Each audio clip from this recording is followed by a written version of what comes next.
बंदी छोड़ सतगुरु रामपाल जी परमेश्वर जी की जय हो।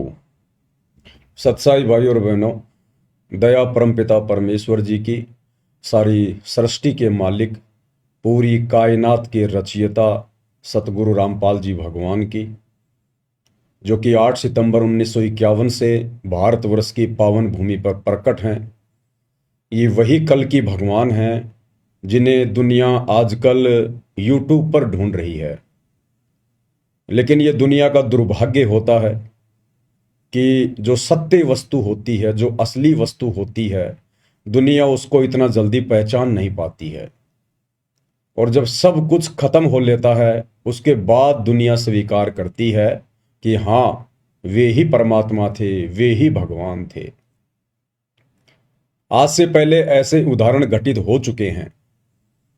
द्वापर में विष्णु के अवतार श्री रामचंद्र जी आए। उस समय किसी ने भी उनको परमात्मा नहीं माना, भगवान नहीं माना। उनके साथ लोगों ने वैसा ही दुर्व्यवहार किया जैसा कि एक इंसान के साथ किया करते हैं।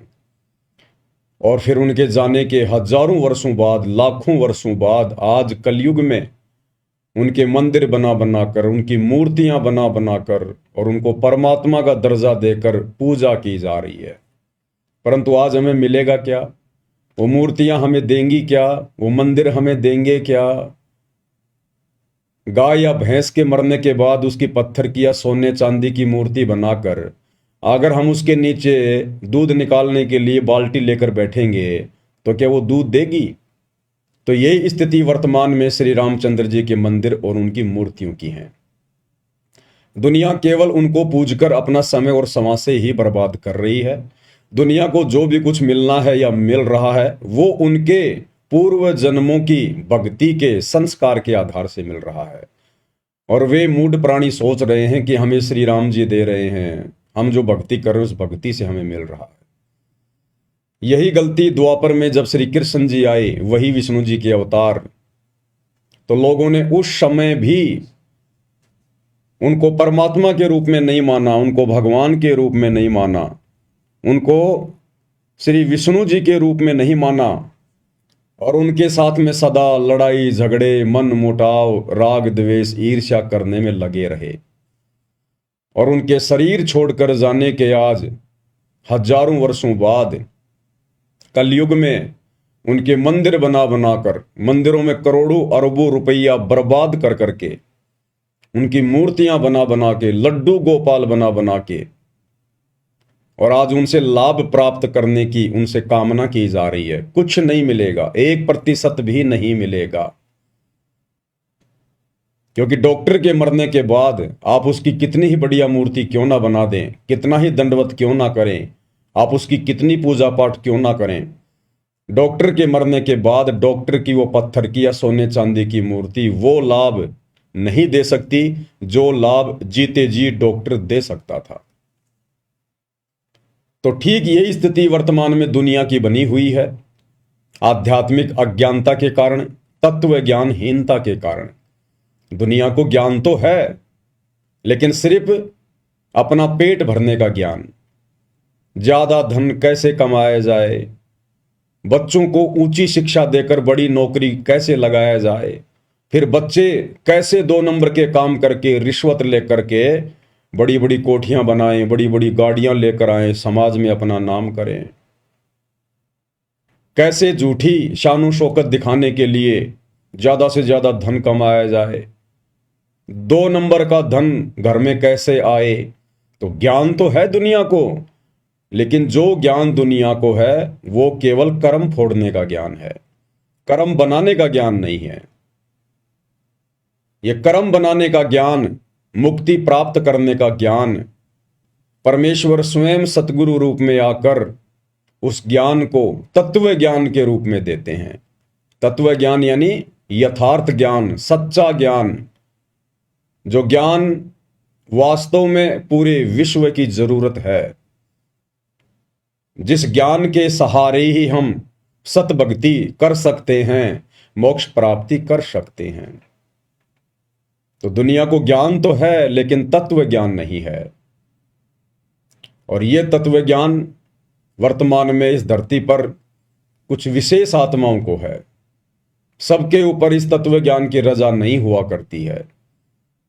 परमात्मा कहते हैं सकल पदार्थ है जग माही, कर्महीन नर पावत नाही। जिनके कर्म बिगड़े हुए होते हैं उनको वो अमोलक वस्तु प्राप्त नहीं हो पाती जिसके लिए हमें ये मनुष्य जन्म मिला है।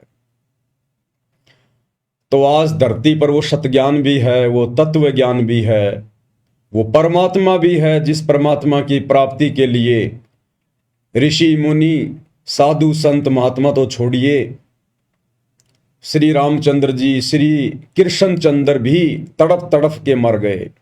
उन्हें नहीं मिला वो तत्व ज्ञान, उन्हें नहीं मिला वो तत्वदर्शी संत। ब्रह्मा विष्णु महेश और 33 करोड़ देवी देवता भी अंधेरे में तीर चलाते हुए जिस परमात्मा को अपनी भक्ति का आधार मान रहे हैं, और जो परमात्मा उनको भी नहीं मिला, आज वो परमात्मा भी धरती पर प्रकट है कबीर देव सतगुरु रामपाल जी के रूप में। क्योंकि ये 33 करोड़ देवी देवता भी उस परमात्मा को ही आधार बनाकर भक्ति करते हैं, लेकिन उनका मार्ग सत्य नहीं है। 33 कोटि अधारा और ध्यावे 88, ये 88,000 ऋषि महात्मा, 9 नाथ 84 सिद्ध, ये भले किसी को भी अपना इष्ट मानते हैं, लेकिन ये मानते हैं कि हम उस पूर्ण परमात्मा अलख निरंजन की ही भक्ति कर रहे हैं। तो आप और हमारा कितना सौभाग्य, आप और हमारी कितनी बड़ी किस्मत कि जो परमात्मा इन बड़े बड़े ब्रह्मा विष्णु महेश जैसी पदवी प्राप्त आत्माओं को नसीब नहीं है, 33 कोटि देव पद प्राप्त आत्माओं को नसीब नहीं है, बड़े बड़े साधु संत महात्मा ऋषियों को नसीब नहीं है। वो कबीर देव, वो मुक्ति का दाता, मोक्ष प्रदान करने वाला भगवान आज सतगुरु रामपाल जी परमेश्वर जी के रूप में आप और हम चंद आत्माओं को नसीब है, प्राप्त है, हम उनकी शरण में हैं, उनसे उपदेश लेकर और इस भक्ति का रस पी रहे हैं। अब भाइयों और बहनों, ये कलयुग की बिचली पीढ़ी है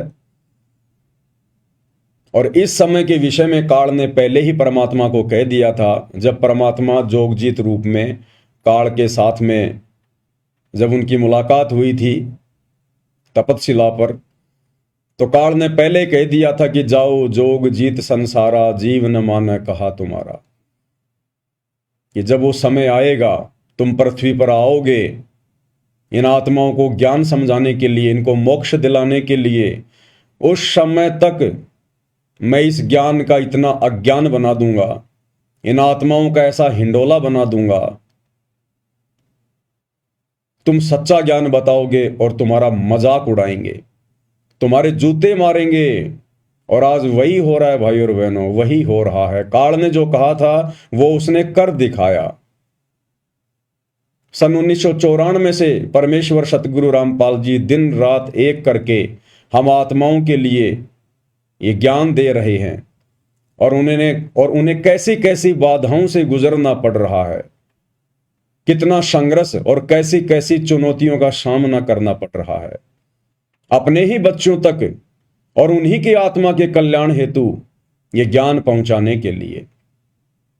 तो काल ने जो कहा था उसने कोई कमी नहीं छोड़ी है, और इसी के तहत आज इस काल ने तरह तरह के देवी देवता पुजवा दिए, पत्थर पुजवा दिए, पेड़ पौधे पुजवा दिए, भैरव भूत पुजवा दिए, माता मसाणी पुजवा दी, और पूरी तरह से ज्ञान का अज्ञान करके दुनिया को अपने मुंह में लेने की पूरी तैयारी में बैठा है, और ले भी रहा है। प्रतिदिन 1 लाख आत्माओं का भक्षण करता ही है ये। तो भाई और बहनों, आप और हमारा सौभाग्य कि परमेश्वर ने आप और हमें विशेष आशीर्वाद देकर, हमारा ज्ञान योग खोलकर, हमारी दिव्य दृष्टि खोलकर, ज्ञान वाली आंखें खोलकर अपनी पहचान करवाई।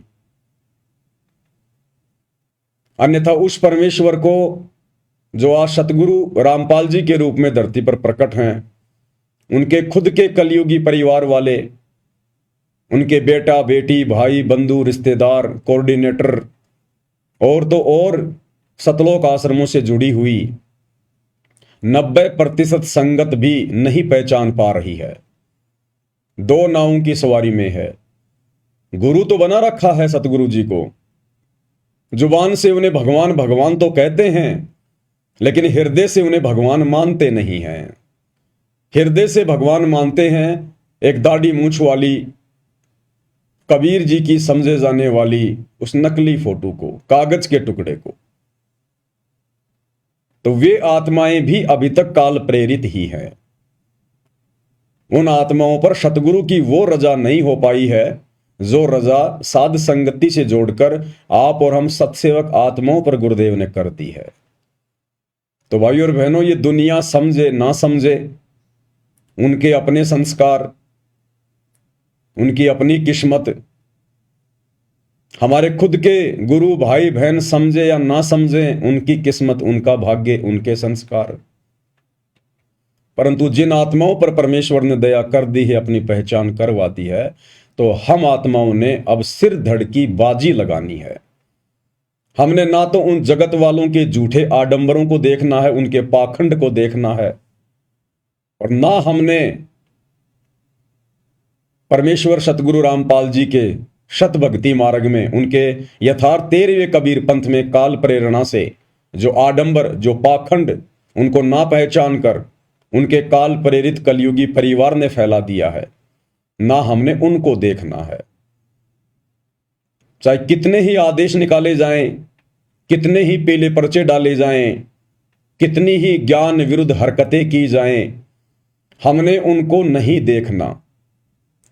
हमने केवल उस आधार से भक्ति मार्ग पर आगे चलना है जो आधार हमें गुरुदेव ने बताया, और वो आधार है ज्ञान आधार। यानी गुरुदेव ने हमें जो सत्संग दिए हैं वो कंप्लीट भक्ति का विधान है, संविधान है। उसके विपरीत गुरुदेव कोई आदेश नहीं देंगे, और यदि उसके विपरीत हमें कोई आदेश दे रहा है गुरुदेव का नाम लेकर, तो हमने बिल्कुल भी यकीन नहीं करना है, हमने डरना भी नहीं है, हमने घबराना भी नहीं है, हमने विचलित भी नहीं होना है।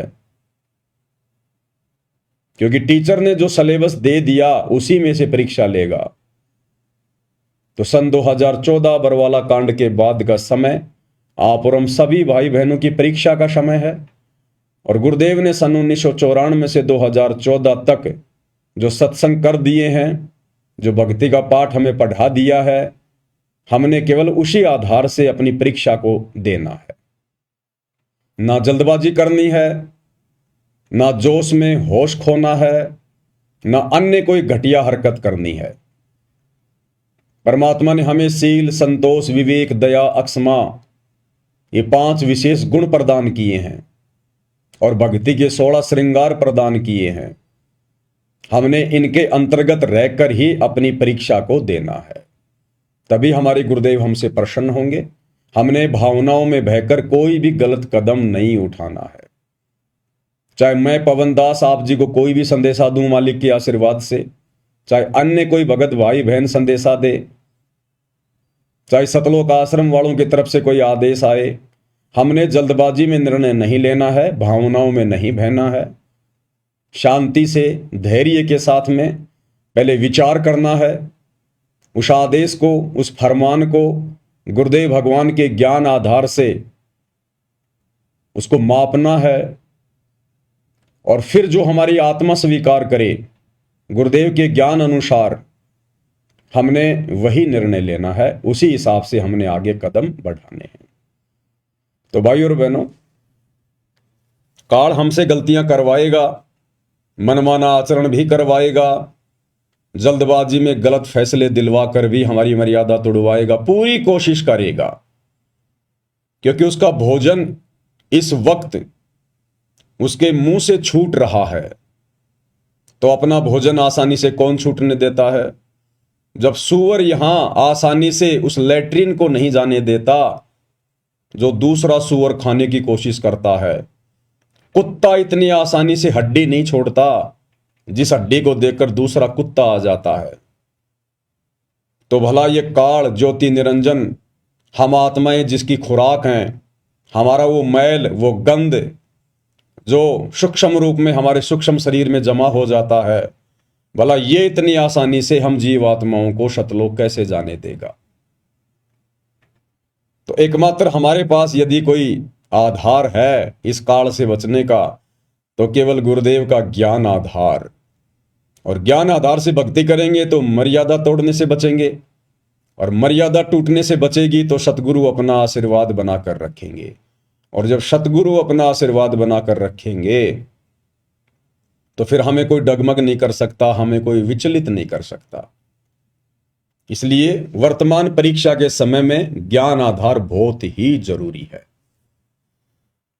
तो भाई और बहनों, हिसार जेल से जो विशेष संदेश आ रहे हैं पूज्य गुरुदेव भगवान के विशेष आशीर्वाद से, उनकी विशेष साध संगति से जुड़ी हुई सत्सेवक आत्माओं को दृढ़ता प्रदान करने के लिए आज विशेष संदेश नंबर 13 का पार्ट नंबर 9 है। और क्या कुछ गुरुदेव अपने मुखार विंद से आप और हमें सुशिक्षा दे रहे हैं, साथ साथ में उन्हीं के आशीर्वाद से हम विश्लेषण भी करते हुए चलेंगे। अब गरीबदास जी कहते, कल्पे कारण कौन है, कर सेवा निकाम। निष्काम भाव से बगैर किसी मनोकामना के तू सेवा करता रहा, भक्ति करता रहा, और मन इच्छा फल देगा जब पड़े धनी तक काम। तो भाई और बहनों, हम विशेष संदेश में आगे बढ़े उससे पहले पूज्य गुरुदेव भगवान का जयकारा लगाएंगे, मालिक की वंदना करेंगे, उनका आशीर्वाद प्राप्त करेंगे। बंदी छोड़ सतगुरु रामपाल जी परमेश्वर जी की जय हो।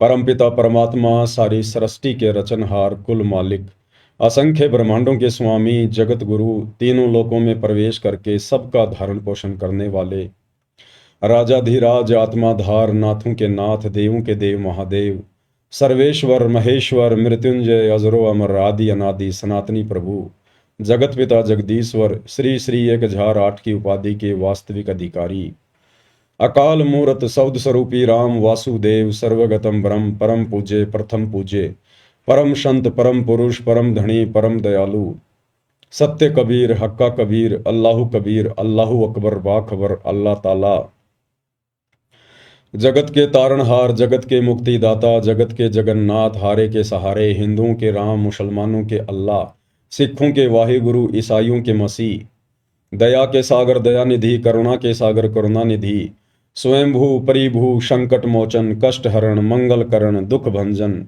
अविगत कबीर, निर्विकार निर्विषम परमात्मा, अलय अलेख सतगुरु, आदि अनादि सतगुरु, असली मर्यादा पुरुषोत्तम, असली राम, असली कृष्ण, असली घनश्याम, असली मुरारी, राजाओं के राजा, महाराजाओं के महाराजा, शहनशाहों के शहनशाह, सम्राटों के सम्राट, भगवानों के भगवान, अल्लाहों के अल्लाह, प्रभुओं के प्रभु, मसीहाओं के मसीह, सच्चे वाहिगुरु, बाबाओं के बाबा, पीरों के पीर, सेठों के सेठ, जगत सेठ, सावड़सा सेठ, सर्वगुण संपन्न, अनंत कोटि कलाओं के स्वामी, अनंत कोटि ब्रह्मांडों के नायक, योगियों में महायोगी, ध्यानियों में महाध्यानी, सिद्धों में परम सिद्ध, ज्ञानियों में तत्व ज्ञानी, ब्रह्म ज्ञानी, महाज्ञानी, परम ज्ञानी, सर्वश्रेष्ठ ज्ञानी, विज्ञानी, युवा कबीर, समरथ कबीर, असंवाद, अमित ओजा, सच्चे रहनुमा, करीम अल्लाह, सुभान अल्लाह, दुनिया के अंतिम पैगंबर। 8 सितंबर 1951 से गांव धनाना, जिला सोनीपत, हरियाणा, भारतवर्ष की पावन भूमि पे प्रकट रियल कल की भगवान श्री नारायण साकार हरि, श्री बाबा साहेब नूर अनंत परमात्मा, सच्चे दरवेश, सच्चे बाखबर, संत श्रोमणी सतगुरु रामपाल जी परमेश्वर जी के चरण कमल में साध संगति से जुड़े हुए आप और हम सभी देश विदेश में बैठे हुए भाई बहनों का अनंत कोटि दंडवत प्रणाम। तो भाई और बहनों, विशेष संदेश की शुरुआत करते हैं। पूज्य गुरुदेव भगवान हमें क्या सुशिक्षा दे रहे हैं। अब गरीबदास जी कहते, कल्पे कारण कौन है, कर सेवा निकाम। निष्काम भाव से बगैर किसी मनोकामना के तू सेवा करता रहा, भक्ति करता रहा, और मन इच्छा फल देगा जब पड़े धनी तक काम। अब जैसे आप सफर में जा रहे हो और एक्सीडेंट हो जाता है, वह धनी का काम है, वह ना को राष्ट्रपति, ना प्रधानमंत्री, ना आपकी संपत्ति और संतान आपकी रक्षा कर सकते। ना आप अपनी संतान की कर सकते। कल्पे कारण कौन है, कर सेवा निकाम, मन इच्छा फल देत है, जो पड़े देनी पे काम। पूज्य गुरुदेव भगवान कह रहे हैं कि कल्पे कारण कौन है, कि तू अपने मन में उठने वाले संकल्प और विकल्प को छोड़ दे, त्याग दे, कि वो भगवान बड़ा होगा, वो भक्ति सही होगी, ऐसा करूंगा तो मेरा भला होगा, वैसा करूंगा तो मेरा भला होगा। कहते इस ज्ञान को आधार बनाकर, तत्व ज्ञान को अच्छे से समझकर, एक परमेश्वर को, गुरुदेव भगवान को परमात्मा के रूप में मानकर भक्ति पर दृढ़ हो जा। कल्पे कारण कौन है, तू कर सेवा निष्काम। और जब तुझे सच्चे गुरु की पहचान हो जाए, भक्ति मार्ग तेरे समझ में आ जाए, उसके बाद में तू निष्काम भाव से सेवा कर। ये जो भक्ति हमें गुरुदेव भगवान ने दी है, फिर हमने इस भक्ति को निष्काम भावना से करनी होती है, तभी हमारी भक्ति सफल होगी। निष्काम भावना यानी हमारे मन में किसी भी प्रकार की मोक्ष के अलावा कोई इच्छा नहीं होनी चाहिए, कोई डिमांड नहीं होनी चाहिए गुरुदेव भगवान से, कि मैं बड़ा कोई मंत्री पद प्राप्त कर लूं, मेरे लड़का हो जाए, मेरा बेटा नौकरी लग जाए, मेरा बिजनेस सेटल हो जाए, बड़ी मेरी कोठी बन जाए, घर में लंबी गाड़ी आ जाए। निष्काम भाव से हमने भक्ति करनी है। केवल एक ही कामना, एक ही इच्छा पल पल होनी चाहिए कि परमेश्वर कैसे भी करके इस गंदे लोक से मेरा छुटकारा करवा दीजिए, मुझे मोक्ष प्रदान कर दीजिए गुरुदेव, मुझे इस काल के जाल से, 84 लाख योनियों के कष्ट से बाहर निकाल दीजिए। इस एकमात्र इच्छा के बिना, कामना के बिना हमारे मन में जब तक हम इस भक्ति को करेंगे अंतिम श्वास तक, दूसरी कोई डिमांड, कोई इच्छा नहीं होनी चाहिए। घर में आंखों के सामने अगर बेटा मरने वाला हो, बेटी मरने वाली हो किसी भी कारण से, तो हमने अपने गुरुदेव से, अपने हृदय से विशेष प्रार्थना भी नहीं करनी कि गुरुदेव मेरा बेटा बचा दे, गुरुदेव मेरी बेटी बचा दे। वो परमात्मा सबको उनके कर्मों के अनुसार, जैसा भी उनका प्रारब्ध है, शुभ या अशुभ, वो परमात्मा वैसा ही उनको प्रदान करता है। हम कहेंगे तो भी प्रदान करेगा और ना कहेंगे तो भी प्रदान करेगा। उसके कंप्यूटर में, उसके अकाउंट में किसी प्रकार की कोई जो है मिस्टेक नहीं है। परंतु हम बीच में टांग अड़ाकर अपनी अज्ञानता का प्रमाण दे देंगे और अपनी भक्ति को नष्ट कर देंगे। ये काल बहुत चतुर है, बहुत सयाना है, बिल्कुल साथ साथ रहता है कि भगत कहां गलती करे, तो उसी समय हमारे अकाउंट से हमारी भक्ति को माइनस कर दिया जाएगा और वो बेटा बेटी को ठीक कर दिया जाएगा।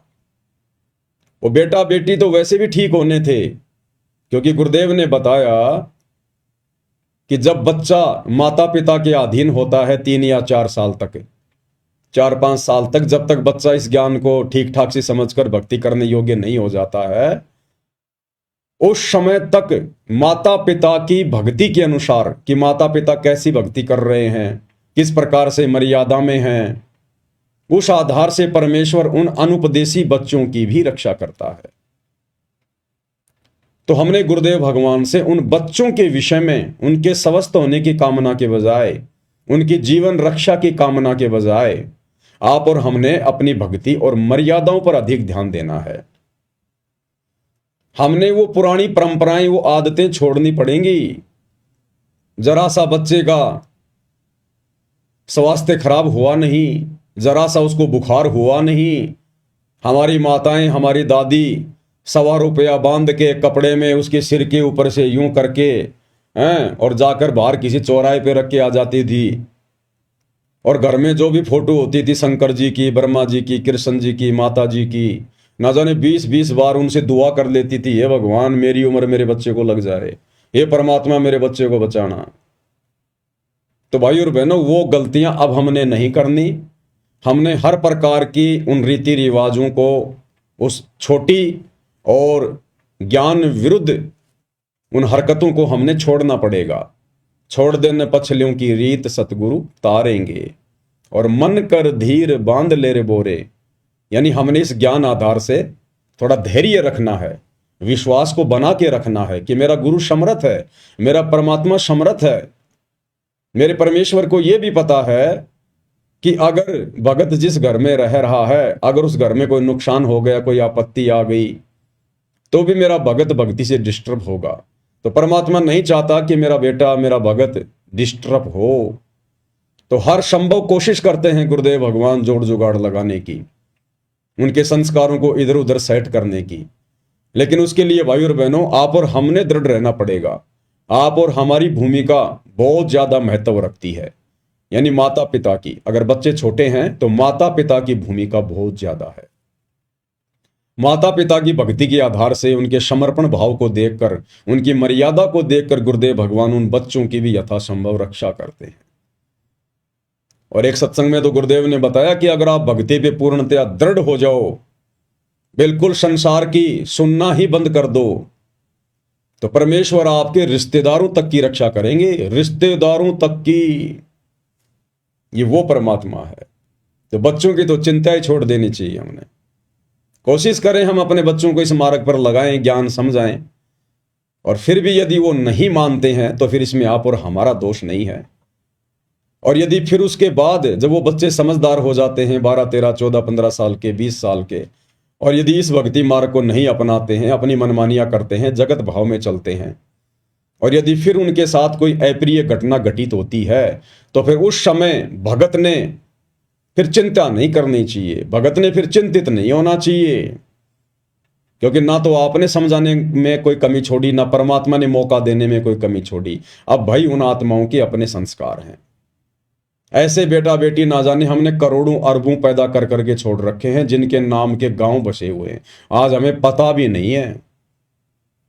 हमारे असंख्यों मनुष्य जन्म हो चुके हैं, हर जन्म में बेटा बेटी तो पैदा करते ही हैं। हम भी किसी के बेटा बेटी रहे हैं, हमारे भी कितने बेटा बेटी रहे हैं। अब पिछले जन्म में हमारे माता पिता कौन थे, हमारे बेटा बेटी कौन थे, हमें कुछ भी याद नहीं है, भुला दिया गया है। तो ऐसे ही हमारे असंख्य जन्म हो चुके हैं, ना जाने कितने हमारे बेटा बेटी, करोड़ों की संख्या में। उनमें से ना जाने लाखों तो गधे कुत्ते सुअर बनकर 84 लाख योनियों में कष्ट भोग रहे हैं, फिर हमें उनकी चिंता क्यों नहीं है। उनमें से ना जाने कितने मंत्री बन रहे हैं, कोई संतरी बन रहे हैं, कोई बड़े बड़े अधिकारी बन के बैठे हैं मनुष्य जन्म लेके, फिर हम उनकी चिंता क्यों नहीं कर रहे कि ये भगवान वो भक्ति नहीं करेंगे तो उनका क्या होगा। तो भाई और बहनों, जब हमें उन असंख्य जन्मों के बेटा बेटियों की चिंता नहीं है, तो फिर इस वर्तमान जन्म के बेटा बेटियों की हमें इतनी चिंता क्यों। परमात्मा इसी चिंता को तो समाप्त करवाना चाहते हैं अपना ज्ञान देकर, ज्ञान आधार से, कि जिस प्रकार तुम उनको भूल गए, तुमने उनको भगवान भरोसे छोड़ दिया। तुम्हारे मरने के बाद तुम ये सोचते सोचते मर गए थे कि हे भगवान मेरे बेटे का क्या होगा, मेरी बेटी का क्या होगा। और तेरे मरने के बाद वो बेटा भी वहीं रहा होगा, वो बेटी भी वहीं रही होगी, और तू जीते जी उनको इस काबिल नहीं बना पाता जितने काबिल वो तेरे मरने के बाद बन गए होंगे। अक्सर हम लोग देखते हैं जिनके माता पिता होते हैं, और माता पिता भी अच्छे अच्छे पद पे होते हैं, पढ़े लिखे होते हैं, नौकरी पेशे वाले होते हैं, और वो खूब कोशिश करते हैं, अपने बच्चों को पढ़ाते हैं, उन पे पैसा भी लगाते हैं, और वो बच्चे अंत में नालायक निकल जाते हैं। ना कोई नौकरी लगते, ना ढंग का कोई बिजनेस करते, माता पिता की कमाई हुई संपत्ति को भी ठिकाने लगा देते हैं। और कुछ एक ऐसे उदाहरण होते हैं, छोटे छोटे बच्चों के जो पिताजी हैं वो मर जाते हैं, या उनकी माताजी मर जाती है। बचपन में उनकी परवरिश भी उनके काका ताऊ ने या उनके दादा दादी ने की होती है, और वो बच्चे पढ़ लिख कर अच्छे राजकीय पदों पर बैठ जाते हैं, अच्छी उनकी सैलरी होती है, बढ़िया सरकारी सुविधा लेते हैं, बड़े बड़े वो बिजनेसमैन बन जाते हैं। तो भाई और बहनों, माता पिता दादा दादी ये नहीं बनाते, उनके संस्कार बनाते हैं उनको, और वो संस्कार बने होते हैं हमारी भक्ति के कारण, जो हमने किसी जन्म में की होती है। तो वर्तमान में भी हमारे बेटा बेटियों के पास अच्छा मौका है। अगर वो भक्ति करते हैं तो बहुत अच्छी बात है, अगर नहीं करते हैं तो फिर हमने उनको उनके हाल पर छोड़ देना चाहिए, फिर हमने उनकी चिंता नहीं करनी चाहिए। जब हजारों लाखों को छोड़ चुके हैं तो 1 या 2 या 3 होंगे, उनको भी छोड़ दीजिए। मार्ग तो आपने बता ही दिया, आप तो दोषी है नहीं, और वो भी बालक नहीं है जो समझ नहीं रहे होंगे, और माता पिता के समझाने से भी नहीं समझ रहे। इसका मतलब भाई और बहनों, उनके भाग्य में भक्ति नहीं है, अभी उनके संस्कार इतने मजबूत नहीं हैं कि परमेश्वर उनका हाथ पकड़ सके। तो हमने जबरदस्ती भी नहीं करनी चाहिए, प्यार प्रेम से समझाते रहना चाहिए। ना समझना चाहें तो जबरदस्ती नहीं करनी चाहिए। इस भक्ति मार्ग पर मारपीट करके नहीं लगाया जाता। जैसे टीचर स्कूल में बच्चा होमवर्क नहीं करता, ढंग से पढ़ता नहीं है तो मार पिटाई कर देते हैं। इस भक्ति मार्ग में इस भक्ति को करवाने के लिए मारपीट नहीं करनी। हाँ, यदि आपका बच्चा आपके बहुत अधीन है, जैसे बच्चा आपका 6 या 7 वर्ष तक का है, छोटा बच्चा है, तो उसको तो थोड़ा बहुत डरा धमका के उसको तो भक्ति पर लगाया जा सकता है, क्योंकि छोटे बच्चे को ज्ञान नहीं होता। वो तो डराने से धमकाने से ही सही रास्ते पे चलेगा। लेकिन जब बच्चा आपके बराबर हो जाए, 15-20 साल का हो जाए, फिर उसको डराया नहीं जा सकता, धमकाया नहीं जा सकता, उस पर दबाव नहीं बनाया जा सकता। क्योंकि भाइयों और बहनों, 15 साल के बाद आपका बच्चा लायक होगा या नालायक होगा, सपूत होगा या कपूत होगा, ये उसके संस्कार पे निर्भर करेगा। यदि किसी ने अपने बेटा बेटी को भक्ति पे लगा रखा है अपने साथ में, और यदि अभी उनकी उम्र 10-12 साल है, 5-6 साल है, तो ये ना समझे कि मेरा बेटा बहुत अच्छा भगत बन गया, जैसा मैं कह रहा हूं वैसा ही कर रहा है। भाई और बहनों, अभी वो आपके अधीन है। जब 15 साल के बाद वो बड़ा होने लगेगा, उसके बाद उसके अपने संस्कार काम करने लगेंगे। उसके बाद पता चलेगा वो आपका है या काल का है, वो सपूत है या कपूत है, वो भक्ति करेगा या फिर बर्बादी करेगा। क्योंकि जैसे उसके संस्कार होंगे, प्रफुल्लित होंगे, वैसा ही वो मार्ग पकड़ेगा। उसके बाद वो आपकी नहीं सुनेगा फिर। और फिर भी यदि कोई माता पिता की आज्ञा में रहता है, भक्ति कर रहा है, तो बहुत अच्छी बात है, परमात्मा की अच्छी आत्मा है।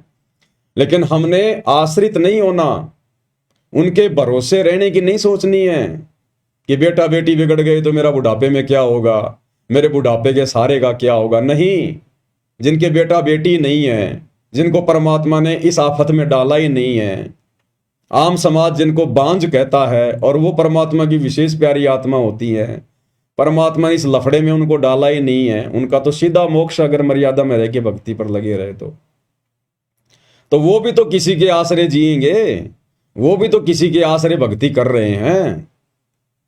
अंत में हमारा बुढ़ापा संवारेगा हमारा भगवान, हमारा गुरु, जो तीनों लोकों में प्रवेश करके सबका धारण पोषण कर रहा है। संस्कार आधार से परमात्मा सबकी परवरिश कर रहा है। हमारा गुरु हमें संभालेगा, हमारी परवरिश हमारा गुरु करवाएगा। पहली बात तो जो शास्त्र अनुकूल सत भक्ति पूज्य गुरुदेव भगवान से आप और हमें वर्तमान में प्राप्त है, इस भक्ति के करने से बुढ़ापे में आप और हमारा वो हसर होगा ही नहीं। जो हसर माया के पीछे दौड़ने वाले, शास्त्र विरुद्ध टूटी फूटी भक्ति करने वाले, देवी देवताओं पर आश्रित और अपनी संपत्ति और अपने परिवार पर आश्रित जो व्यक्ति हैं, जब जिनका बुढ़ापा आता है, जो दुर्गति उनकी होती है, वो दुर्गति भगत भाई बहनों की तो होगी ही नहीं। जहां दुनिया वाले कोई जो देवी देवताओं की भक्ति करते हैं, शास्त्र विरुद्ध साधना करते हैं, उल्टा सीधा खाना पीना, जहां 60-70 साल की उम्र में उनके घुटने टूट जाएंगे, उनका शरीर जवाब दे जाएगा, काया उनकी रोगी हो जाएगी, उस समय आप और हम भगत भाई बहन यदि शरीर में रहे तो घोड़े की तरह चलेंगे, घोड़े की तरह। बिल्कुल ऐसे युवा शरीर रहेगा हमारा, 70 साल की उम्र में भी, 80 साल की उम्र में भी। आपने दादा गुरुदेव को नहीं देखा? गुरुदेव भगवान कितना उनका जो है गुणगान करते हैं, उनका बखान करते हैं कि जब मैंने उपदेश लिया उस समय मेरे गुरुदेव की आयु 104 वर्ष की थी और बिल्कुल लाल चेहरा, स्वस्थ शरीर, कोई रोग नहीं। और जिस समय दादा गुरुदेव ने शरीर त्यागा, उस समय भी कोई रोग नहीं, कोई परेशानी नहीं, ना कोई जुबान बंद, ना कोई टट्टी पेशाब, कुछ नहीं। जबकि दादा गुरुदेव तो 12वें पंथ में थे, 12वें पंथ में। उनको तो शत भक्ति भी प्राप्त नहीं थी, उनको कंप्लीट भक्ति का मार्ग भी प्राप्त नहीं था, क्योंकि 12वें पंथ की आत्माओं को सतगुरु रामपाल जी भगवान ने कंप्लीट भक्ति कोर्स देना ही नहीं था। दादा गुरुदेव का तो अब दोबारा से जन्म होगा, दोबारा से उनको फिर से सतगुरु रामपाल जी की शरण में आना पड़ेगा, तब कहीं जाकर उनका मोक्ष होगा। तो सोचिए भाई और बहनों, आप और हम तो बिल्कुल गोल पर आ गए, गोल पर, बिल्कुल मौके के समय पर हैं, यथार्थ 13वें कबीर पंथ में, डायरेक्ट भगवान के चरणों में। सत भक्ति हमें प्राप्त है और मर्यादा में रहकर हम भक्ति कर रहे हैं। आप और हमें तो परमात्मा अपनी पलकों पे रखेगा, अपने हाथों पर। समस्या नाम की कोई चिड़िया नजदीक भी नहीं आने देगा परमात्मा, अगर हम उनके वफादार कुत्ते बनकर इसी प्रकार से उनके चरणों को चाटते रहे तो।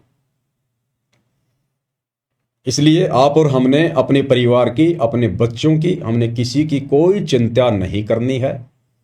और गुरुदेव ने बताया कि जब कोई परिवार का सदस्य शरीर छोड़ता है तो हमने रोना धोना बिल्कुल भी नहीं है, बिल्कुल भी रोना धोना नहीं है। मन भी छोटा नहीं करना, चेहरा भी उदास नहीं होना चाहिए।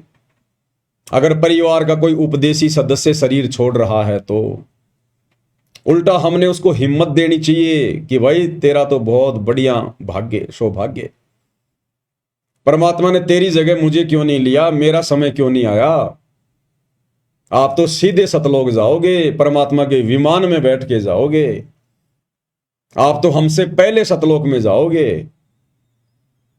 और हम क्या करेंगे, हम भी आ रहे हैं पीछे पीछे। हम कितने दिन रहेंगे यहां पर, और 2 4 5 10 साल, उसके बाद हम भी आए और वहीं मिलके आराम से एंजॉय करेंगे, मस्ती करेंगे वहां।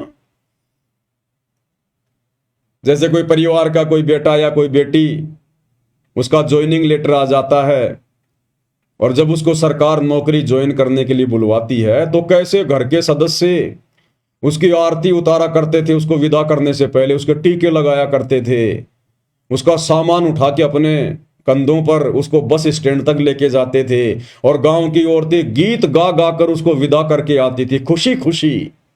और वो भी खुशी खुशी जाया करता था। उसको पता था कि मैं कोई जेल में थोड़ी जा रहा हूं, मैं तो नौकरी पे जा रहा हूं, जहां जाकर पैसे कमाऊंगा, एसी ऑफिस में बैठूंगा। तो इसी प्रकार जो शरीर छोड़ रहा होगा भगत, उसको भी खुशी होनी चाहिए कि मैं जेल में नहीं जा रहा, मैं तो जेल से जा रहा हूं सतलोक।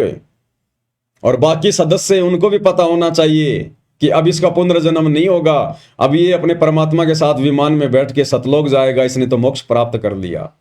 तो हमने उसको हिम्मत देनी है। अरे हम भगत भाई बहनों ने, अब यदि हमारे गांव में, आसपास में, आड़ोस में या रिश्तेदारी में अगर कोई मर भी जाता है अनुपदेशी, तो जैसे लोग जाते हैं ना दुख में शोक व्यक्त करने के लिए, तो हम जाएं अवश्य। अगर आप जाना उचित समझें तो किसी की मृत्यु होने पर आप बैठने जरूर जाइए, कोई दिक्कत नहीं है। लेकिन हमने पहले की तरह फॉर्मेलिटी नहीं करनी है कि जैसे गांव के नजदीक गए, गाड़ी से नीचे उतरे और लगा के थूक आंखों में, वहां वहां बच्चे की तरह रोना शुरू कर दिया फोकट में। भाई चलो, जिसका बेटा बेटी मर गया होता था, पहले जो जाते थे गांव में, जिसको मुंह कान बोलते थे, तो मान लो किसी का कोई रिश्तेदार मर गया, किसी का कोई बेटा बेटी मर गया या और कोई मर गया, तो वो तो बेचारा ठीक रोए। वो 1 या 2 ही होते थे जिनके कोई खास होते थे, बाकी तो गांव की भीड़ जाती थी, गांव की भीड़। और हम भी जाया करते थे, छोटे बच्चे थे, हम जिद कर लिया करते थे। आसानी से तो हमारी माँ नहीं ले जाती थी, पहले तो 2 4 थप्पड़ ही खाने पड़ते थे ढंग से। और जब ज्यादा रोने लग जाते थे, घाघरा पकड़ लेते थे, मिट्टी में लौट जाते थे, तो फिर हमारे को भी उठा के गाड़ी में बैठा लिया जाता था। तो हम देखा करते थे, जब तक वो गांव नहीं आता था तब तक तो वो आदमी हंसी खुशी, पता नहीं कोई राजनीति की बातें कर रहे हैं, एक दूसरे की निंदा चुगली कर रहे हैं, दांत निकाल रहे हैं, औरतें अपनी बात कर रही है, हाय ये चूड़ी बहुत अच्छी लाई, तू कहां से लाई है आपकी बार, हैं? पता नहीं ऐसी बातें। कोई किसी का घाघरा पकड़ के देख रही है, तेरा कपड़ा तो बिल्कुल जोटा टक्कर का है, बहुत मोटा कपड़ा ये तो। और जैसे ही वो गांव आता था, उसी समय गाड़ी से नीचे उतरे नहीं और आपस में लगा के थूक आंखों के रोना शुरू किया नहीं। और वहां जाते थे, थोड़ी देर बैठे और फिर वापस उस गाड़ी में बैठ के जब वापस आते थे तो फिर वही राम कहानी, वही राजनीति की बातें, कोई लेना देना नहीं। तो भाई और बहनों, पहली बात तो आप और हमने अब ये दुनिया वालों के साथ में झूठी मुंह कान में नहीं जाना। आपके आड़ोसी पड़ोसियों का कोई रिश्तेदार मर गया और कहेंगे चलो भाई वहां बैठने जाना है, तो हमने हाथ जोड़ लेने, भाई मेरे को कोई विशेष काम है, मैं नहीं जा सकता। अरे रिश्तेदार मरा तेरा, जिसको मैं जानता नहीं पहचानता नहीं, उसके मरने का मुझे कोई दुख नहीं है। अब मैं क्यों फालतू में आंसू बहाऊं वहां जाके, मैं क्यों फालतू में ड्रामेबाजी करूं। तो भक्ति मार्ग में ये ड्रामेबाजी फॉर्मेलिटी नहीं चलती है। तो हमने अब नहीं जाना, अगर गांव में एक को मना कर दोगे ना, दोबारा जब किसी के मरेगा ना रिश्तेदार, आप और हमें कोई टोकेगा ही नहीं, टोकेगा ही नहीं हमें कोई। हाँ, यदि गांव में कोई मर जाता है, गांव के आड़ोस पाड़ोस में कोई मर जाता है, जैसे गांव की औरतें जो वहां जाती हैं बैठने के लिए पैदल, तो उनके साथ में हम जा सकते हैं। लेकिन दूर की रिश्तेदारियों में जिनको हम जानते नहीं पहचानते नहीं, वहां हमने नहीं जाना फालतू में। और हमारी रिश्तेदारी में कोई मर जाए, हमारा कोई रिश्तेदार, तो हमने जाना तो है, लेकिन हमने रोना धोना नहीं है। उन रिश्तेदारों को भी अच्छे से पता होता है इस बात का कि इसने भी हमारे को बहुत बार इसके गुरुजी के बारे में बताया, भक्ति के बारे में बताया कि भैया मरना तो सबको ही एक दिन, आया है सो जाएगा राजा रंक फकीर, एक विमान चढ़ के जावे और एक बंदे जात जंजीर। वो पता उनको भी होता है फिर अच्छे से। तो हमने रोना धोना नहीं है, वहां जाके बैठ जाना है। औरतों में बैठ जाओ, थोड़ी देर दे दो उसको सांत्वना कि कोई बात नहीं भाई, अब क्या करे भाई, बिना भक्ति तो सबकी ऐसी दुर्गति होती है लोगों की। कोई हमारा तो गया नहीं, दुनिया का ही जाता है, एक दिन आप और हम भी जाएंगे, इसलिए परमात्मा की भक्ति की जरूरत है। हालांकि उस समय उनको हमारे उपदेश अच्छे नहीं लगेंगे, इसलिए अपना चुपचाप बैठ जाओ और मौका दे के कोई बात बोलो तो बोल दो, नहीं तो उठ के अपने घर पे आ जाओ। फालतू में फिर वहां कोई राजनीति नहीं करनी है। तो इस प्रकार से भाई और बहनों, अब हमने, क्योंकि देखो ये ज्ञान बहुत विस्तृत है। अब सतगुरु रामपाल जी परमेश्वर जी के पास में इतना समय कहां, परमात्मा से तो जो भक्ति वाला जो ये सिलेबस है वो ही समाप्त नहीं हो रहा। ये जो कॉमन सेंस की बातें हैं, जो सामाजिक बातें हैं, इन बातों को तो आप और भगत भाई बहनों ने ही साध संगति के माध्यम से समझना है। अब सोचिए, सतगुरुदेव भगवान अगर आदरणीय गरीबदास जी की वाणियों को खोलने लगे तो भाई और बहनों 100 साल लग जाएंगे। 100 साल, 100 साल। जब आज हम साध संगति के माध्यम से और गुरुदेव भगवान के 1 घंटे के सत्संग को खोलने में, और हमारे को कितने दिन लग गए, आज ये 9वां दिन है। विशेष संदेश नंबर 13 पर हमारा ये पार्ट नंबर 9 है। और हमारा हर एक वीडियो कम से कम 2 घंटे का तो होता ही होता है, बाकी कोई 3 का, कोई 3.5 का, कोई 4 घंटे का भी होता है। तो सोचिए, गुरुदेव के 1 घंटे का सत्संग विशेष संदेश नंबर 13, और आज उसका 9वां पार्ट है, तो 9 दुनिया 18 घंटे तो ये हो गए, और आज भी पता नहीं पूरा हो ना हो।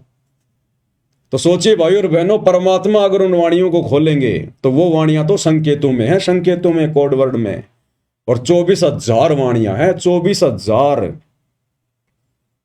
बोलिए, तो परमेश्वर को तो उसी में समय नहीं मिलेगा।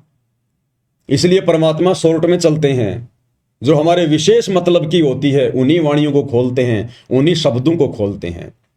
और बाकी समय फिर साध संगति मालिक ने इसीलिए तो दी है, साध संगति भगवान इसीलिए तो देते हैं कि बाकी समय फिर ये भगत आपस में मिलकर इकट्ठे होकर समागम के बहाने, साध संगति के बहाने, फिर ये मेरे द्वारा दिए गए ज्ञान पर चर्चा करें, निष्कर्ष निकालें, मंथन करें, चिंतन मनन करें। जैसे मेहंदी होती है, मेहंदी हरे कलर की होती है, और गुरुदेव कहते हैं मेहंदी को जब हम रगड़ते हैं तो उसका रंग लाल हो जाता है। तो गुरुदेव के सत्संगों पर जब हम रगड़ा मारेंगे, साध संगति के माध्यम से चिंतन मनन करेंगे, तो वो निखरेगा, फिर ये ज्ञान कमल के फूल की तरह निखरेगा। फिर हमें दृढ़ता मिलेगी, हिम्मत मिलेगी, हम मर्यादा तोड़ने से बचेंगे, हमारे अंदर भय उत्पन्न होगा। ज्ञान से तो होता है सारा सब कुछ।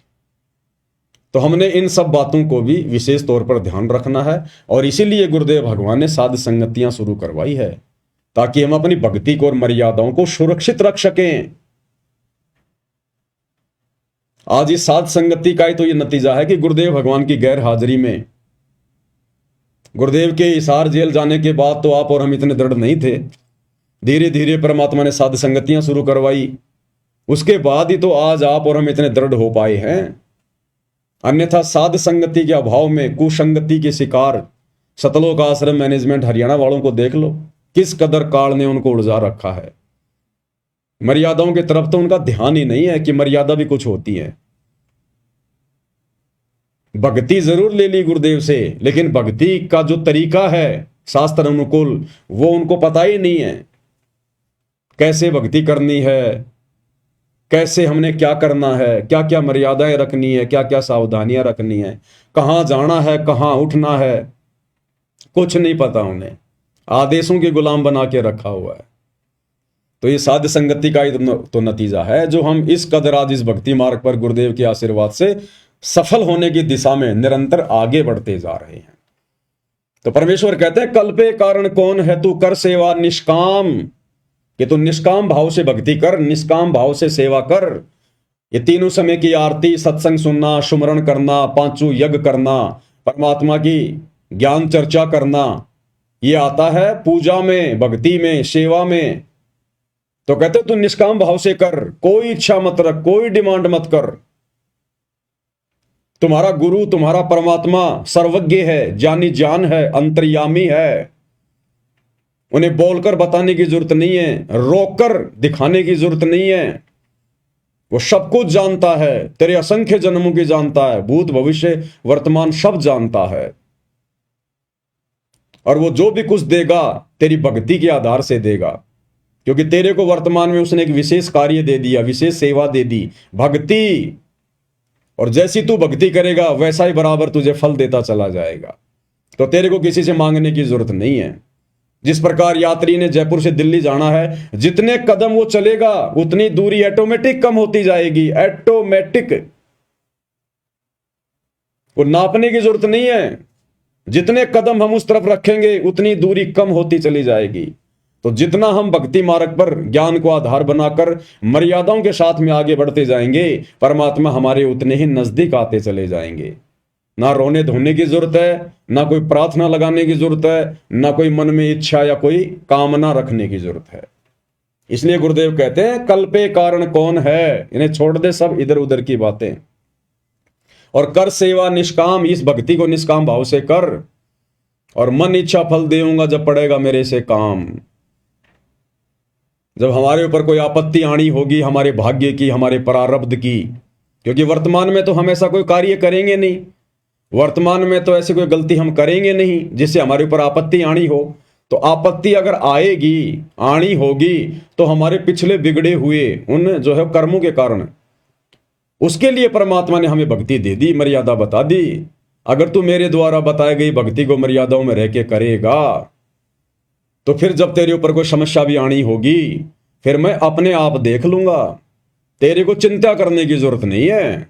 चिंता तो हरि नाम की और न चिंता दास, और जो कोई चिंता नाम बिना सोए काल की फांस।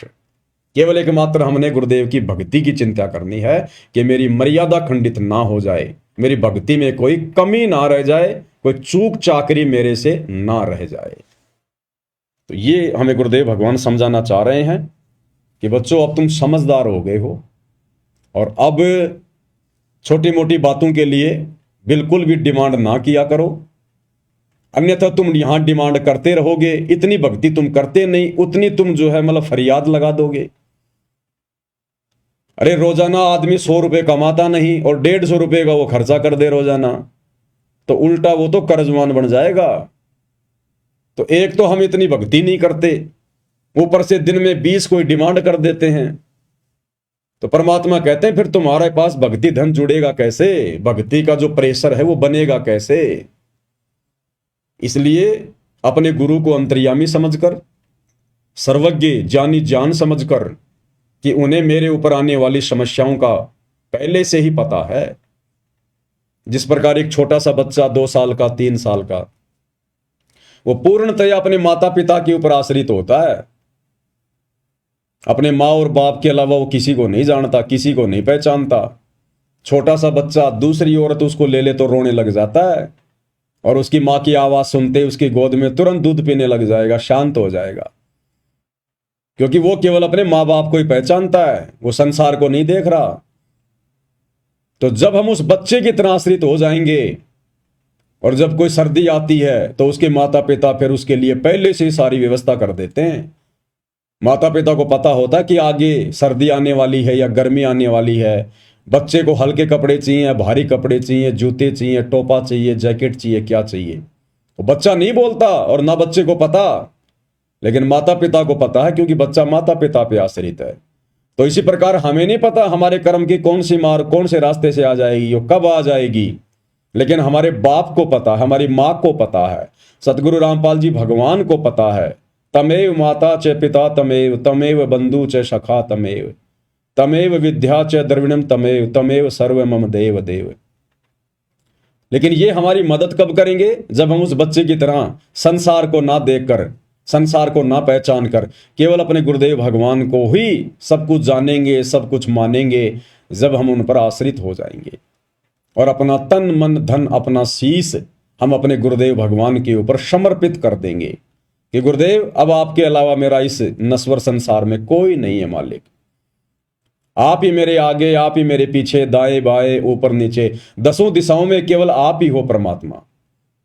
मेरे रक्षक भी आप ही हो और परमात्मा अगर मेरे भक्षक बनो तो भी आप ही बनना, मुझे काल के हाथ ना लगने देना। और एक शब्द के माध्यम से फिर हमें पूज्य गुरुदेव भगवान ने कि कितना समर्पित होना चाहिए हमने गुरु की पहचान होने के बाद उनके ऊपर, और फिर गुरु क्या करेगा, किस कदर फिर हमारी खैर और खबर रखेगा। सतगुरु महिमा शब्द संग्रह, शब्द नंबर है 29, पेज नंबर 79। तन मन शीस ईस अपने पे, तन मन शीस ईस अपने पे, पैलम चोट चढ़ावे जब कोई राम भगत गति पावे हो जी, तब कोई राम भगत गति पावे हो जी। तन मन शीस ईस अपने पे, तन मन शीस ईस अपने पे, पैलम चोट चढ़ावे जब कोई राम भगत गति पावे हो जी, तब कोई राम भगत गति पावे हो जी।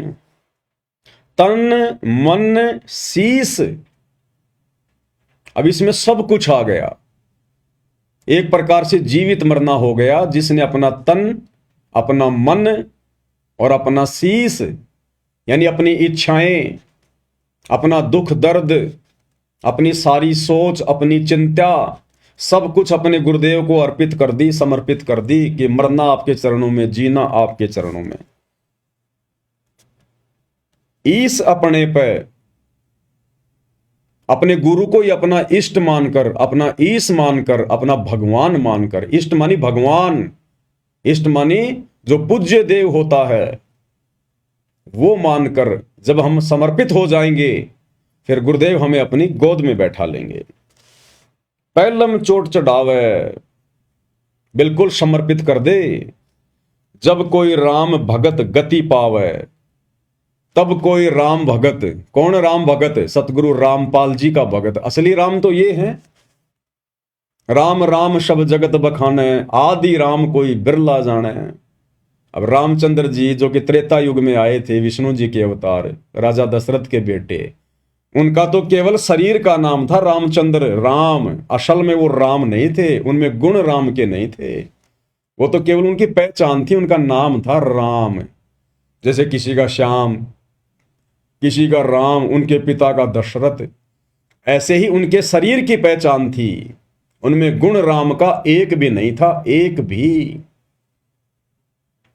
वो समस्त गुण उस कबीर देव जो असली राम है,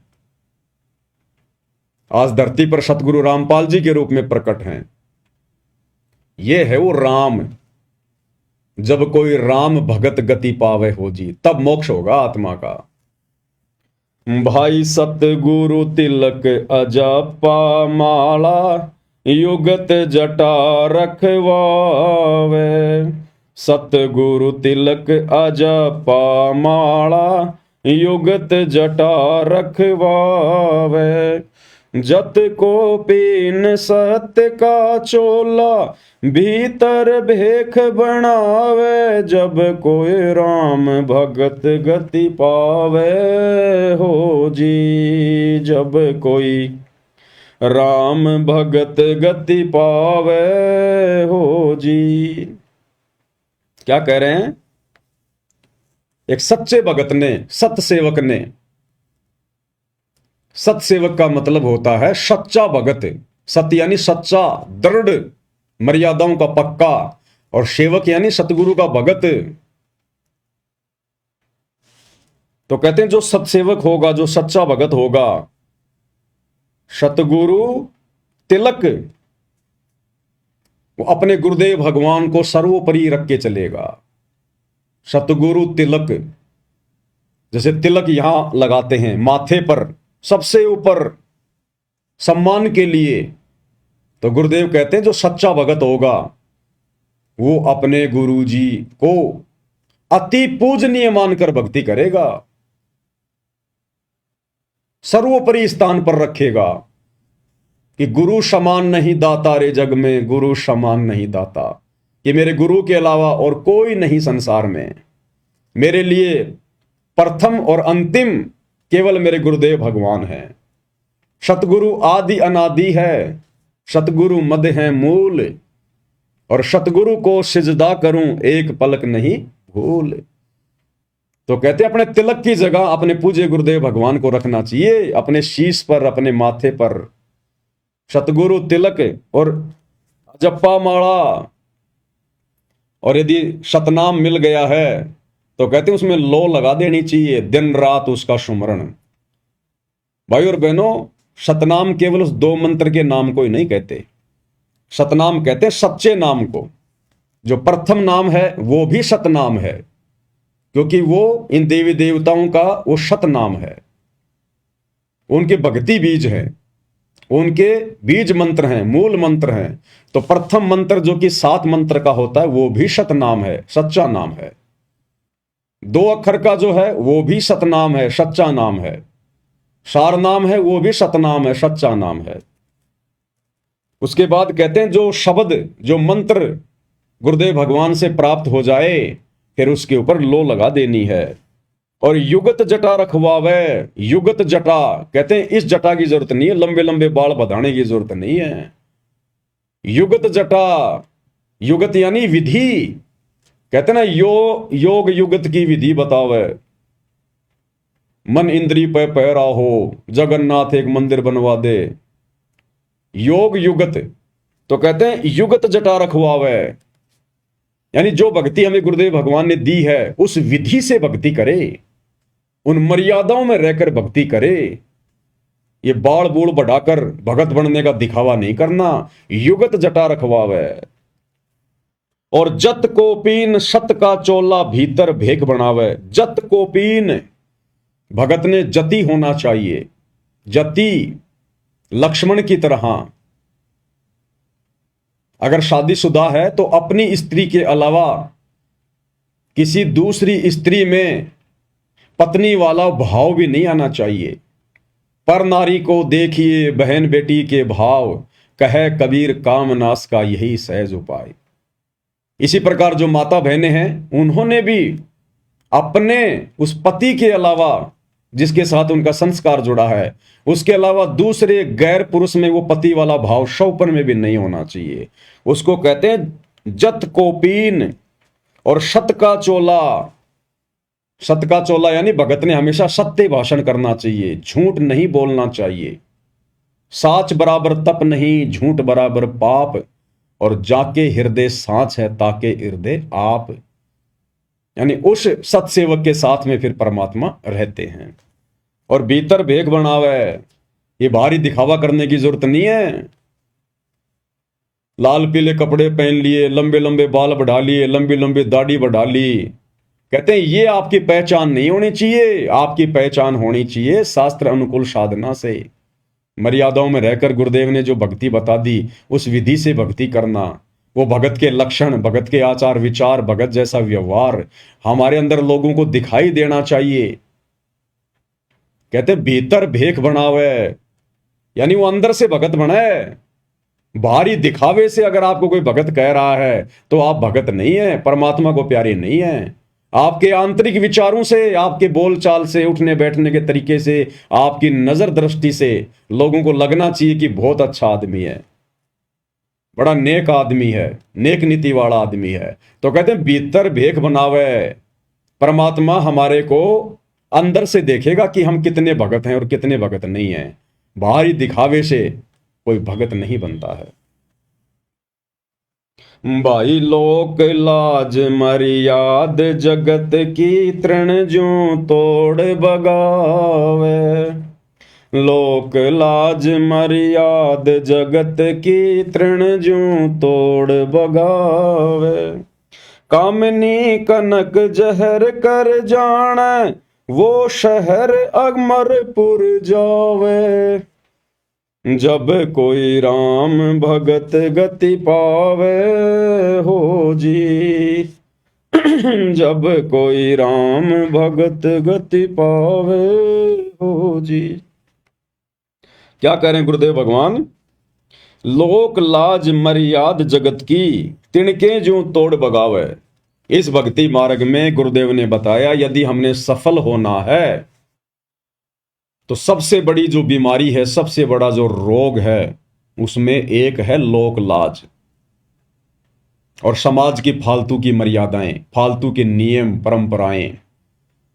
कहते हैं अगर भगत ने भक्ति मार्ग पर सफल होना है वास्तव में, तो मौका तो गुरुदेव ने दे ही दिया, सत भक्ति दे दी, मार्ग तो हमारे को गुरुदेव ने बता ही दिया। उस मार्ग पर चलना तो हमने ही पड़ेगा। उस मार्ग की तमाम बाधाओं को तोड़ना, साइड में करना, वो हमने पड़ेगा।